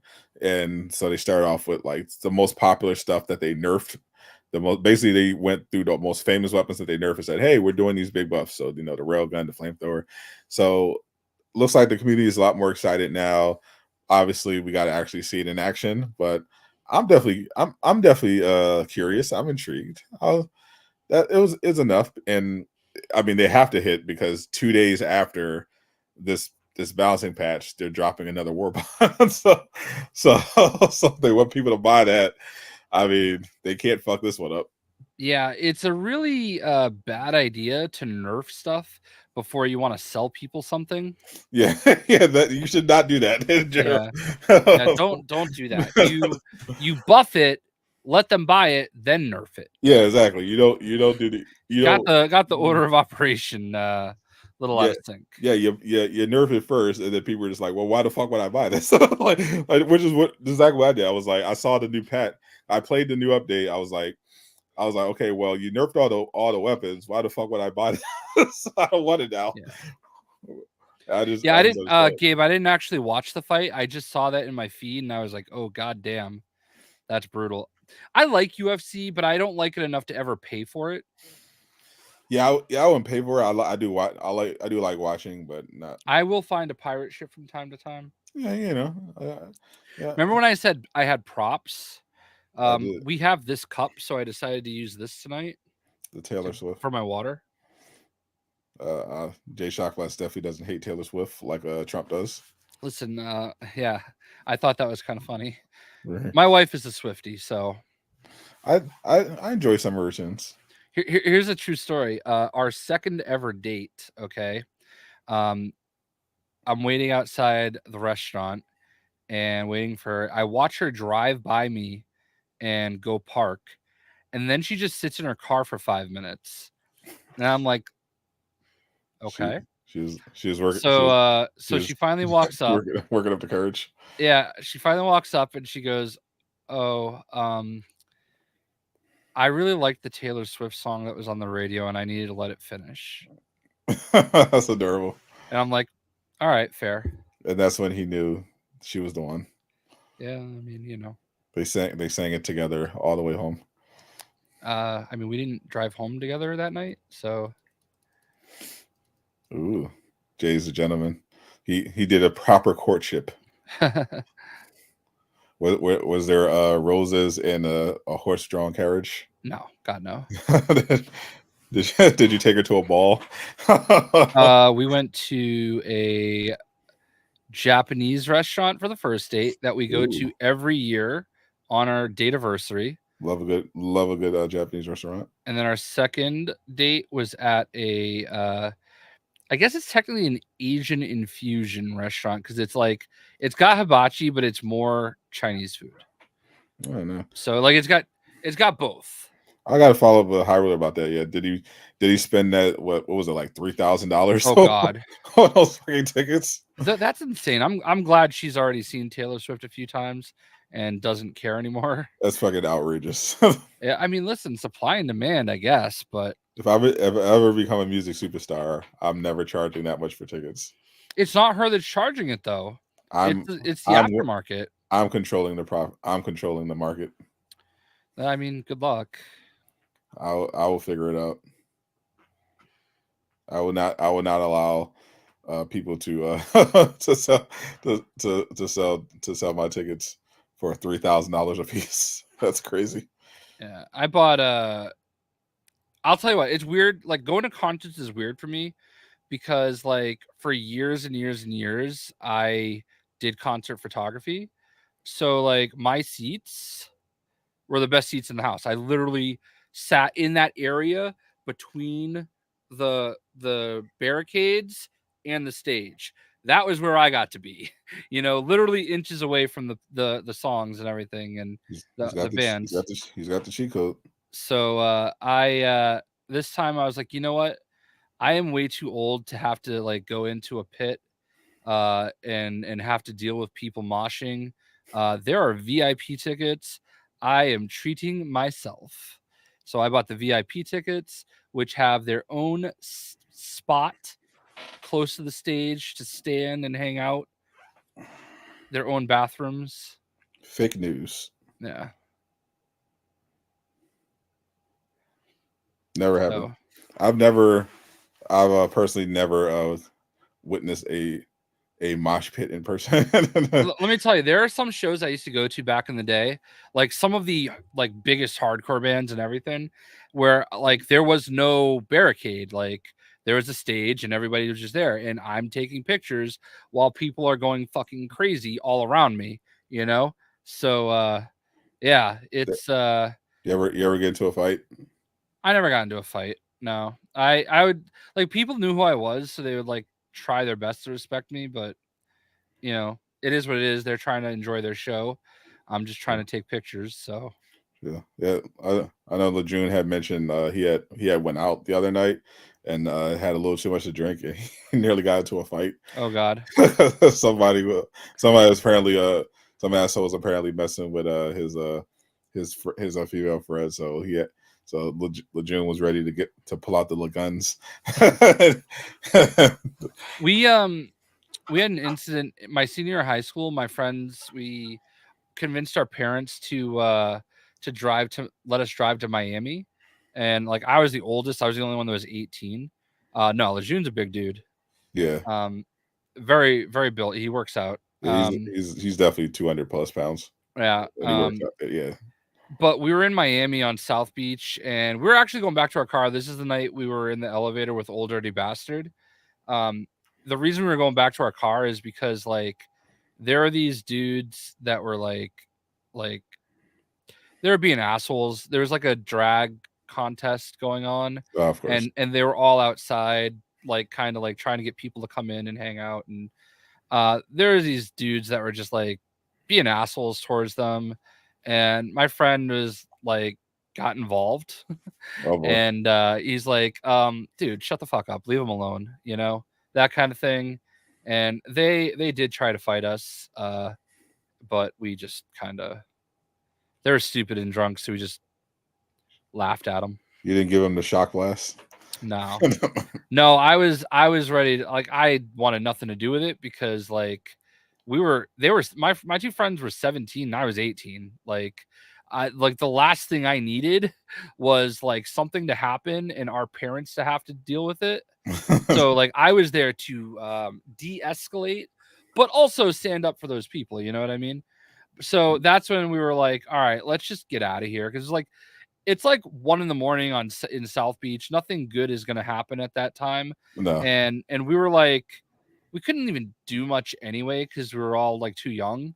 So we're like, all right, let's just get out of here.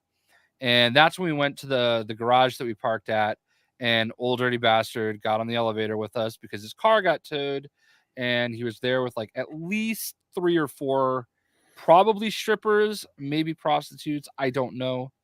But yeah, he was gonna have a good night. Oh, 100%. Yeah. But yeah. Yeah, fighting has definitely changed since I was a kid. Yeah, now these days, you never know when someone's going to pull out a gun at this point and shoot something. That's how one of my friends from school died. He was actually trying to break up a fight. He was really cool guy, really talented singer. I met him just because we went to the same school. He was like a year under me, but we always played basketball together. And I had caught his shows a couple times to see his band, but he was just in Philly, and his friends were in the fight, so he was trying to break it up, play peacemaker, and someone pulled out a gun. That was it, just like that. I think he was like, I don't actually think he made it 18. I think he was like 17. I had a friend I went to high school with, Nate Watkins. He was star running back for the school. He was a year behind me. But him and a kid, Greg, Greg was in my grade. I would drive them home sometimes. Really good kid. A couple years after graduation, he's at a party. Some dude is beating on his girl. He kind of stands up for him or for her and makes him leave. A couple hours goes by. He goes home. Dude's outside his house, like yelling for him. His parents like, just don't go. Just the cops are coming. Just stay here. And he finally goes outside, and dude just blasted him right in front of his parents. Oh. And that was shitty. Oh fuck! That was, yeah. That's the other thing. Like, don't let your ego like force you to do something that's not smart. Like, because you really don't know. You never know. Yeah. Like some people get lucky. Like I've been in my share of situations where bullets were flying literally right past me, and unfortunately I'm still here. But, so yeah, a lot of people don't get lucky. Yeah, I actually have a picture. He was a junior, I was a senior at this point, but this is like one of the last days of high school. Look at that classic 1999 outfit. You know what I mean? The classic 1999. Yeah, look at that part of the hair. Jay, you look like the protagonist of a John Hughes movie. Oh, Nate was a good kid, man. He was like so cool, like such a good kid. I don't know, man. Yeah, that one still shakes me a little bit to think about. Yeah. Especially when I had a couple friends from school that didn't make it various ways. I had another buddy, had two buddies, apparently two friends who died to gun violence, and another one who died. I think he had cancer. I'd known him since 5th grade, and we just found out one day he was sick and he just passed. I was like, fuck. He just never know. Yeah, actually, I think I have this saved too from it was in the newspaper one year. It was just terrible. 1981 to 2007. Tragic. Yeah, like it's so shitty, man.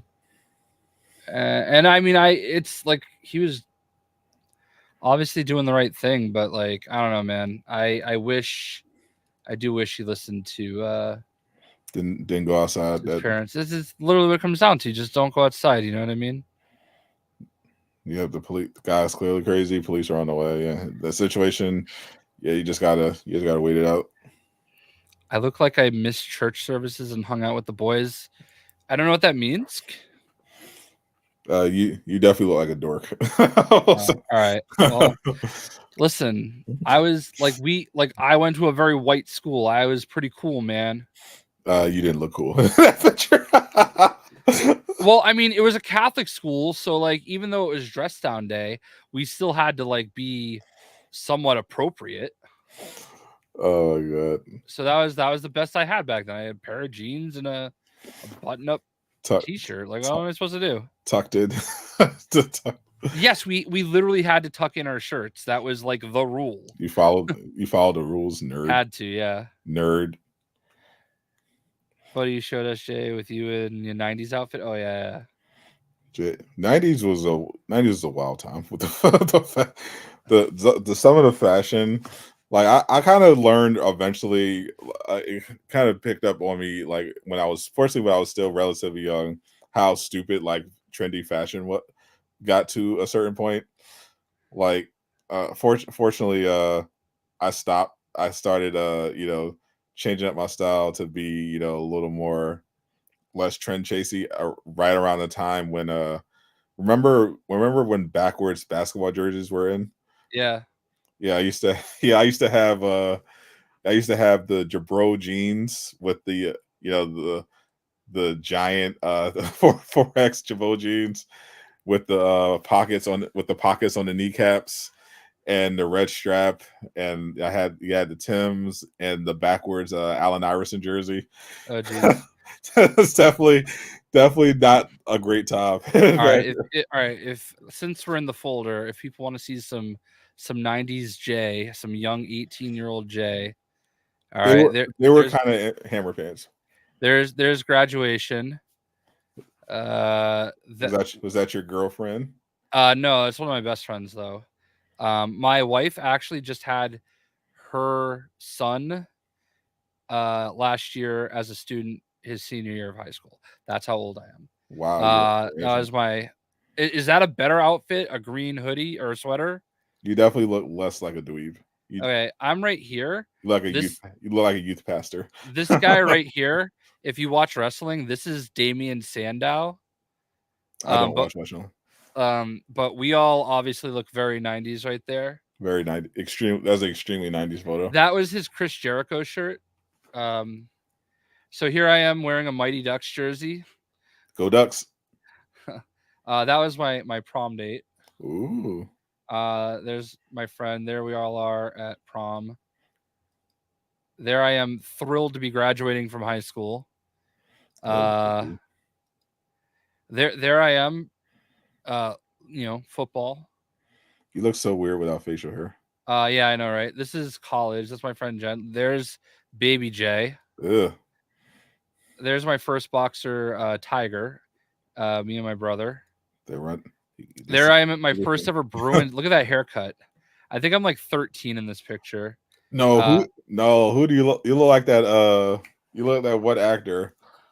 Actually, you look like a couple actors. You definitely look like a young Louis Anderson in this photo. Oh, great. This was at my first ever Bruins game at the old Boston Garden. The bowl cut is the same.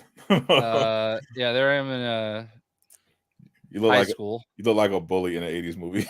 There I am with the Hanson brothers, if you ever saw Slapshot. This is actually that Miami trip. That's South Beach. We're my friend Federico and Chris. Don't do that. There's some facial hair. That's when we went to wrestling. We sat front row, second row. That's the day I found out my brother was taller than me. Ha. There's my emo picture. Oh my god. You'll never be able to unsee that. Burn it. Get away. Yeah. There I am, all swagged out. There's my stepbrother. That's New Year's Eve 2000 Y2K. Oh god, that was a horrible year. There I am snowboarding. There's my Ottawa Senators jersey that I left in Seattle and I hate. There I am snowboarding. My friend Sean. Look at how metal I am. That last photo is definitely not metal. That's my room. That's my room in high school. So you can see I had all the Seven Dust, Machine Head, Spine Shank. I got a little Creed up here. Yeah, that was actually that was college. What the fuck is that, bro? What? What is Seattle? What the fuck were you wearing? What do you mean? Hold on, go. Why? What the fuck? I'm wearing a turtleneck and a leather jacket. We're on top of the Space Needle. Bro, oh hell no. What do you mean? You look insane. I had swag. You look like Elliot Page in an emo face. What the fuck? Anyway, I looked swag. You look ridiculous. All right, well, there you go. I shared photos. You look like you were on your way to slam poetry. Listen. Chat seems to disagree with you. I'm being called Hitman. I'm being called Rob Lowe. I'm being called a mobster, Terminator. I think I did pretty good. Oh my god, they're being nice because they like you. You look. Maybe you look I'll like take it. You look like a fool. Definitely, all black turtlenecks and leather jackets are not for you. Oh, I mean, hey, whatever. I think you can pull it off now because you don't look 16, but now you probably John Candy is crazy. That is not John. Look, nothing like that. I was in good shape then. Maybe John Candy now, but then I was in good shape. Yeah, you got some fans, Jay. Love the leather jacket. I think you pull it off now. You would definitely look more like a mafioso now. Yeah, I would not wear that now. So I do still have that leather jacket, but it is definitely not going to fit anymore. That was a Gap jacket too. It was a Gap leather jacket. I spent money on that. Oh yeah, the Gap used to be something back in the day. Yeah, I remember. When I was a lad, it was Gap, Fubu, Anichi. They were obviously Jabro, Timberland were popping off. That was a fashion around my school. What's up, Devansh? I had to wear a school uniform, so it was a white button-up T-shirt or blue, a tie with no graphics on it. Could you get away with Could you get away with Dickies? We could not. Oh, that's bullshit. we were supposed to get the shirts and pants from a very specific place. Oh, that's lame. Yeah. So, and they were either black pants or blue pants. Okay. Navy blue. The idea. I'm so glad I didn't go to one of those lame schools. I hated the idea of a dress code. It's crazy because when I was a freshman, my cousin Nick was a senior. And I really looked up to my cousin Nick. He was on Team USA's select under 18 soccer team. He played in a bunch of tournaments out in Sweden and I think South Africa and stuff like that. He was supposed to be he hurt his back, but he was supposed to be pretty legit. Then he hurt his back and things changed. But he's the summer before, he's like, dude, if you go to Holy Name, I'll give you a ride to school every day. And I was like, I'm in. You know how many rides to school I got from Nick? 0. I got maybe 5 or 6 rides home, but none. That was it. And I was very disappointed. You're trying to clout chase? A little bit, but when you're a freshman, you're obviously impressionable. So of course. But yeah. Shout out to Divine Shine. Happy birthday, my friend. Hope you have happy birthday, Divine Shine. Yes. Hope you have a wonderful weekend. And there are no assassination attempts made on your life this time around. Yeah. predictions on when State of Play will be. I think we talked about it a little bit. Obviously, we're still speculating, but when it comes to this stuff, Jeff Grubb is usually correct.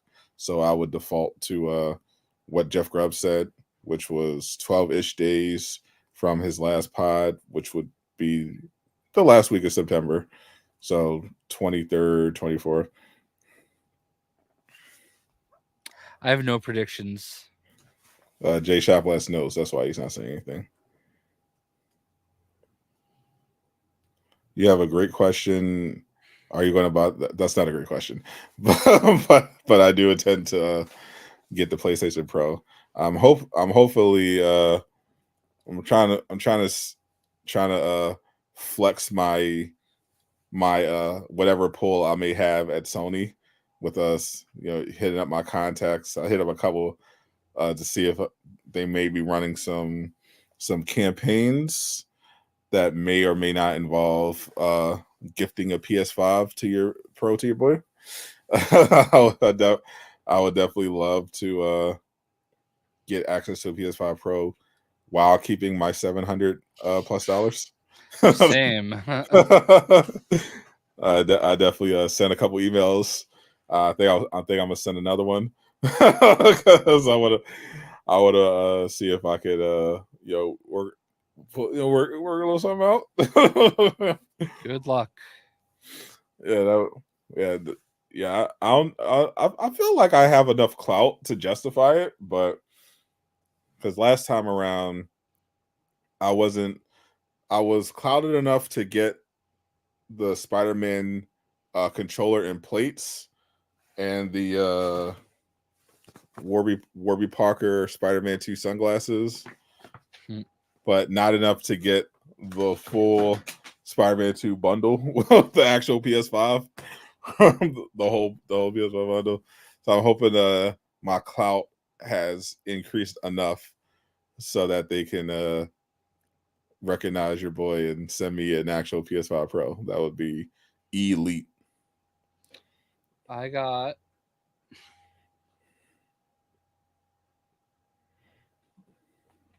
all you got is your Suicide Squad care package. I got this care package this week. Oh yeah, the Funko Fusion care package. Which a little bit of a letdown, but it's just two basic pops that I don't know anything about. I mean, I have the characters now. I got Megan. Oh, the horror movie. Yeah. Character. Yeah. So I got that. I didn't watch any of those movies. And I got R.J. McCready or something like that from Thing. Oh. Let me just tell you, the Thing level is hell on earth. That level, I hated that level. I got like so scared. It like, I know we started off the show with this, but like I understand and appreciate what they were doing with the Thing because it's a horror movie and you felt that during the level, but my God, it was rough. A little too scary for you. Well, because like you've got all these enemies attacking you out of nowhere, and I don't know, it wasn't really scary, but the vibe was like intense. I'll say that. Jay was scared. I was a little bit. I don't like horror movies. I don't like horror movies, but only because I don't think they're scary. I just think they're funny. So I'm not going. So the only way I would watch a horror movie is if I think it might just be good. Like, and to me, good is just like a well-made story, well-paced, good suspense, and everything like that. And because I have no expectation of being scared at all. Yeah. So I'm just looking to see if it's just something I'll just enjoy for it is. Like Cabin in the Woods. I love Cabin in the Woods. I've just never been a fan of horror movies, which is kind of funny when you consider my name is Jason, my middle name is Michael, and I was born on Halloween. Yeah. You would think you're Solomon Grundy. Yeah, Yeah, I watched a lot when I was a kid. Obviously, I wasn't supposed to, but I watched a lot of Nightmare on Elm Street, a lot of the Chucky stuff, a lot of Halloween. But Yeah, once I reached a certain age, they just stopped scaring me. I think partially the quality just dropped off, but after that, then I was just kind of looking into it for if it's good, because I'm not going to be jumping around. Oh, I'm not one of those people, so I'm just going to be watching, see if it's just a well told story. But I think it's been a while. I haven't seen like Smile. I know Smile is the new big one that Yeah, I'm people all have set been. with that. That's too creepy for me. It's fucking creepy as shit. It's not even that scary. It's just really creepy. I might check one out. I think part of it is I'm just not into gore. Like even in Yeah. wrestling, like I know wrestling's fake, but you know what? I hate I think one of the reasons I don't like AEW as much is because they just do all this stupid shit and they like have all the like thumbtack matches. I hate that shit. Yeah, those are good too. When it comes to horror movies, I'm not necessarily a fan of gore either. I did enjoy some of the Saw movies, but I prefer the one thing and this was another thing I didn't like about horror movies, when I thought that they were just not good anymore. I thought that some horror movies would like use gore as a crutch, and I just never thought gore was really particularly interesting or compelling. I always preferred horror movies that tried to, creep you out with more like subtle or psychological stuff rather than just saying, "Oh, look, someone's been brutally stabbed." I just thought it was cheap. That's exactly how I feel about AEW. I feel like they use the blood and gore as a crutch. Yeah, and he mentions John Moxley. That guy like sneezes and starts bleeding. Yeah. To me, it's just like, I get it. There are people who enjoy that stuff, but me, I'm like, if I look at a horror movie, it looks like it's just like a gore fest. I'm like, I'll pass because I know it's not going to be scary, and I'm just because they generally don't scare me at all, and gore doesn't scare me. It's just like, ugh. I'm just like, it's not. It is funny. I do have this Ghostface Funko Pop on my desk. I just got in the mail. And I've never even seen a Scream movie, but None of them? No, not all the way through. Like I've been like flipping through channels and like it's been on, but I've never actually sat and watched them. That's crazy. But I've come to find out that Skeet Ulrich was one of the ghost faces apparently. And I don't know if you ever heard of the show Jericho. I love Jericho. Jericho is one of my favorite shows of all time, and Skeet Ulrich was in it. And he's at Rhode Island Comic Con, and I figure might as well have him sign it. The first Scream movie is definitely funny. Scary movie. The first two scary movies were really funny. It kind of fell off over that, but those first two were definitely classics. I'll give them that. Shout out to the Wayans brothers. But yeah, usually it's just like, you guys want to watch Salem's? Is that the what? I don't know this, but the Blair Witch Project. Did you fall for that viral bait when it first came out in theaters? No, because I was immediately like, "Oh, I'm out." Oh, you guys, I checked it out. I was like, "Oh, that looks cool," and because it was the first of the found footage genre. It created the found footage genre, which thankfully is over.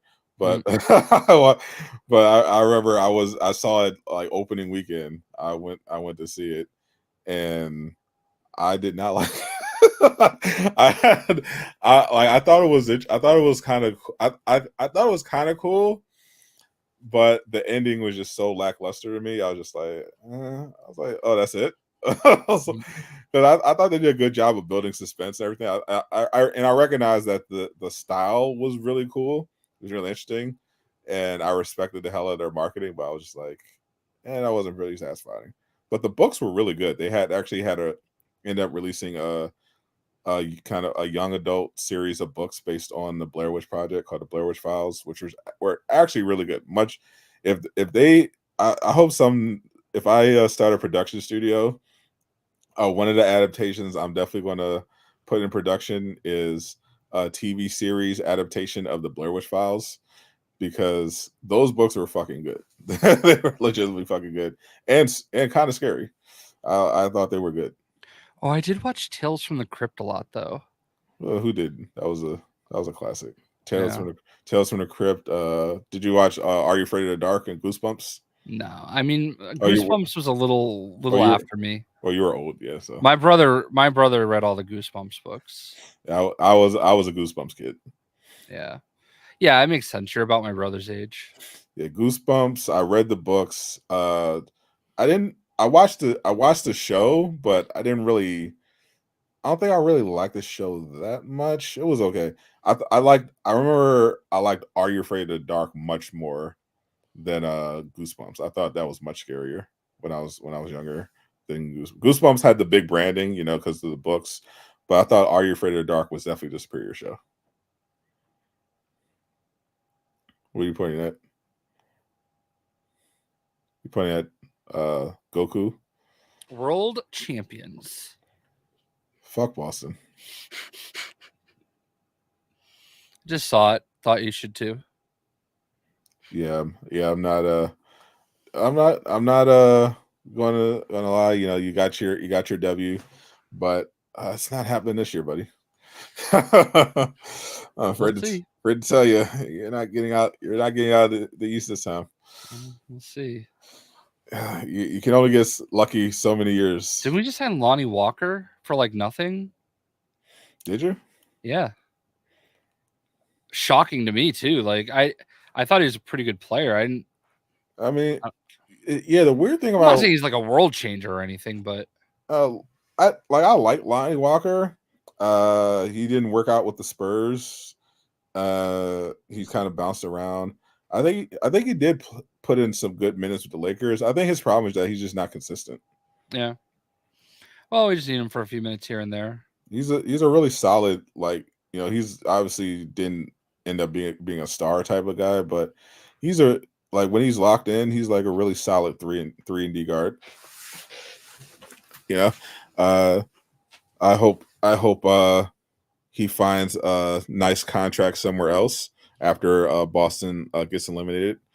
After Boston gets him his ring, yeah, I guess. Eliminated in the first round. Yeah, we'll see.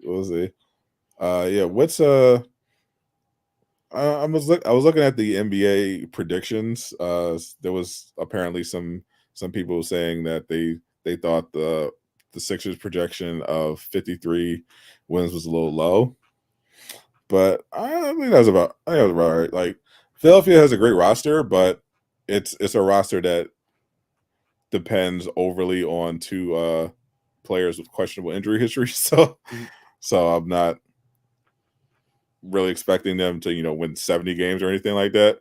And even then, as we know, Jay, the regular season doesn't matter. Yeah, no, I agree. I mean, like, the playoffs. Yep. Your priority should be to get to the playoffs as healthy as possible. Yep. And a lot of teams didn't have that priority last year. And that's what gets you in trouble. That's unfortunately how Boston was able to get to the finals, because I mean, they would have smoked everybody anyway, like they smoked everybody all season. But like Miami smoked them the other year. What did Miami get out of that? A final trip. I'll just say that's cute. Playoff Jim. Yeah, you're lucky to dodge playoff Jimmy. I'm just saying that. That's cute.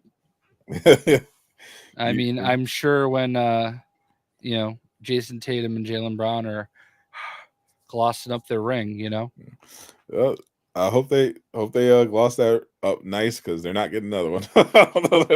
I mean, got the one that matters. You got one with an asterisk, so enjoy it. No bubble. No bubble. No, you got your asterisk ring. You play the teams that you're presented, and they rolled everybody. What I keep hearing Jimmy is they're talking about Jimmy Peterson being traded to Brooklyn. I think he's just bullshitting, because he's trying to leverage them into paying him his max deal. Yeah, because I Brooklyn's obviously they were rebuilt. The one interesting thing is that Brooklyn's going to have a hell of a lot of money. Yeah, and they're probably going to be in a position to get Cooper Flag. But if you look at the free agent class next year, even if they splurged on free agents, it wouldn't make them a contender. So I think that Jimmy's definitely bluffing here. There's no scenario unless Cooper Flag is like somehow better than Wembanyama. There's like no roster they could assemble that would be worth them blowing their cap space. But it would be interesting to see. I hope they pay Jimmy his money. I understand Jimmy's injury prone. He's getting up there, but it's Jimmy, man. You gotta pay the man. And you gotta pay fucking somebody, Pat. I mean, Jesus Christ. That's fair. what are we doing? He paid Bam, right? He paid Bam. He paid Duncan Robinson. He paid Tyler Hero. Like, what are we doing? Like, you didn't want to trade for Dame. You didn't want to trade for Beal. You didn't want to trade for Mitchell. Well, he wanted to trade for Dame, but he only wanted to give like Hero and Duncan. Then he didn't really want to trade for Dame. We got to do something here. He wants to fleece every trade, and that's what got Danny Ainge in trouble. Like, some teams just didn't even want to play, didn't even want to like work with Danny Ainge anymore because he had to like win every trade, which I get, but at the same time, like, you know. And the league's gotten a lot more sophisticated now, so it's much harder to like straight up just rip people off with trades nowadays. So I think that mentality's just got to go. Like, you just got to try to make a good deal or do anything, because we're in no man's land right now. But it's part of Heat. It's part of Heat culture. Hopefully, we can be healthy so we can make a final strip. As long as we have playoff Jimmy, we'll be all right. Well, as that delves into his delusion, I think that's a good point to wrap it up and let him live in his dreams. You're damn right. I actually got to start up my my NBA with the Miami Heat. Yeah, help them win 10 straight rings. Yeah. Well, I mean, that's the only shot you got. I mean, we're only going to win one ring this this coming year, but beyond that, we'll see. I hope that no one else gets shot at while we're away next week. We're going to have the Helldivers update. We're going to have Powerpuff Girls and Multiverses, and we're going to potentially have maybe a state of play announcement. More likely, I think Sony will probably announce. Sometimes they announce it like 5 days in advance or so. Sometimes they just announce the day before. So we'll see.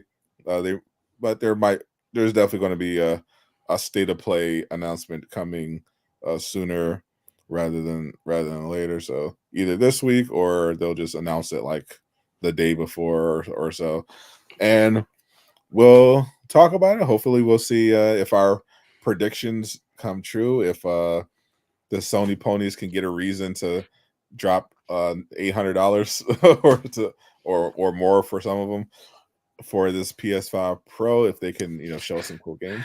I will say my favorite part of the stream, your stream for the PlayStation announcement, was when you found out how brutal Brazil has it. Yeah, I was in shock. Yeah. Hagazo, he's a huge Brazilian streamer. I've met him at a bunch of events. I think he has a few million subscribers, and he always tells me he brings like 3 suitcases when he goes on his American trips, and he does all his shopping for like the next 6 months while he's here. He buys like Legos, he buys everything, and he hopes that he can sneak it in without having to like fully declare it. Yeah, because that's fucking outrageous. Yeah, and he like ship shit back to himself and like everything. He's like, he was asking me, he's like, "Oh, I'm gonna be in New York. Do you know of any good outlet malls that are nearby? Because like I like even like clothes, But he's like, a PlayStation game in Brazil, you pay, we'll say $70 for it. It's probably like 150 for us. Like, it's just crazy. Proud to be from America. Mm-hmm. Yep. I mean, that was close, yeah. That's my remix. Okay. All right. So wait, we just heard Sadot sing. That was probably real. Whoever said you heard Sadot sing on stream just heard at least one line of him singing. Yeah, but not really though. I actually do have an actual song on my YouTube channel. My Marvel's Marvel's Avengers parody song, Shills Just Want to Have Fun. I do vaguely remember that. Yes. Yeah, it's still up on the channel. There we go. I will say I do appreciate seeing obviously a lot of the same people in chat all the time. Believe me, Sadot and I do not take that for granted. We certainly really appreciate you guys rocking with us and hanging out. We're just trying to have good time, talk about the video games, and it's important to make sure that we appreciate you. That's right. Don't start crying, Jay. No, I'm good. I had a very bad day Friday. I've never felt the way I did that day. Like I felt like for like a 2-hour moment, just everything fell apart. And I just had to I don't know, man. Like I've never felt that way before. And I wasn't trying to be dramatic, but like I needed to I wrote like these huge tweets like explaining what I was going through and just to try to get myself out of the funk, and I just couldn't. So I just got that like I'm just not okay. And like the amount of people that responded to that like got me out of it. You know what I mean? And I'm not usually I'm in pretty good control, but man, like Thor just had another collapse event that morning. I had to bring him to the vets. I was running late. I was trying to get stuff done before I left, and I couldn't. And I was just so stressed. And then I got there, and they're like, "Oh, we're gonna have him for an hour." I'm like, "Okay, I'm gonna run down the street." And they said, "No, you have to wait in the lobby." And I'm like, "I'm being held hostage." Like I didn't really say that out loud, but yeah, I was just going through it, and fortunately you got a whole community behind you. Yeah, I really I really won't forget the people that were there for me in that moment when I needed it. Well, you'll always be able to count on us, Jay. We appreciate you. Yeah, we're gonna especially this big softy Sadot. You liar. People don't realize it's all a front. Fake news. He's not the big tough guy. He's got a soft heart. Fake news. Hate to spoil it for everybody. Right. Okay, well. Anyway, well, thank you guys for hanging out. I hope you guys have a great week. I hope all your favorite sports teams win. I hope you get nothing but green lights. And as usual, fuck Boston and fuck LeBron. I'm Sadot the Gamer. I'm JayShockblast. Zip it up and zip it out. Peace.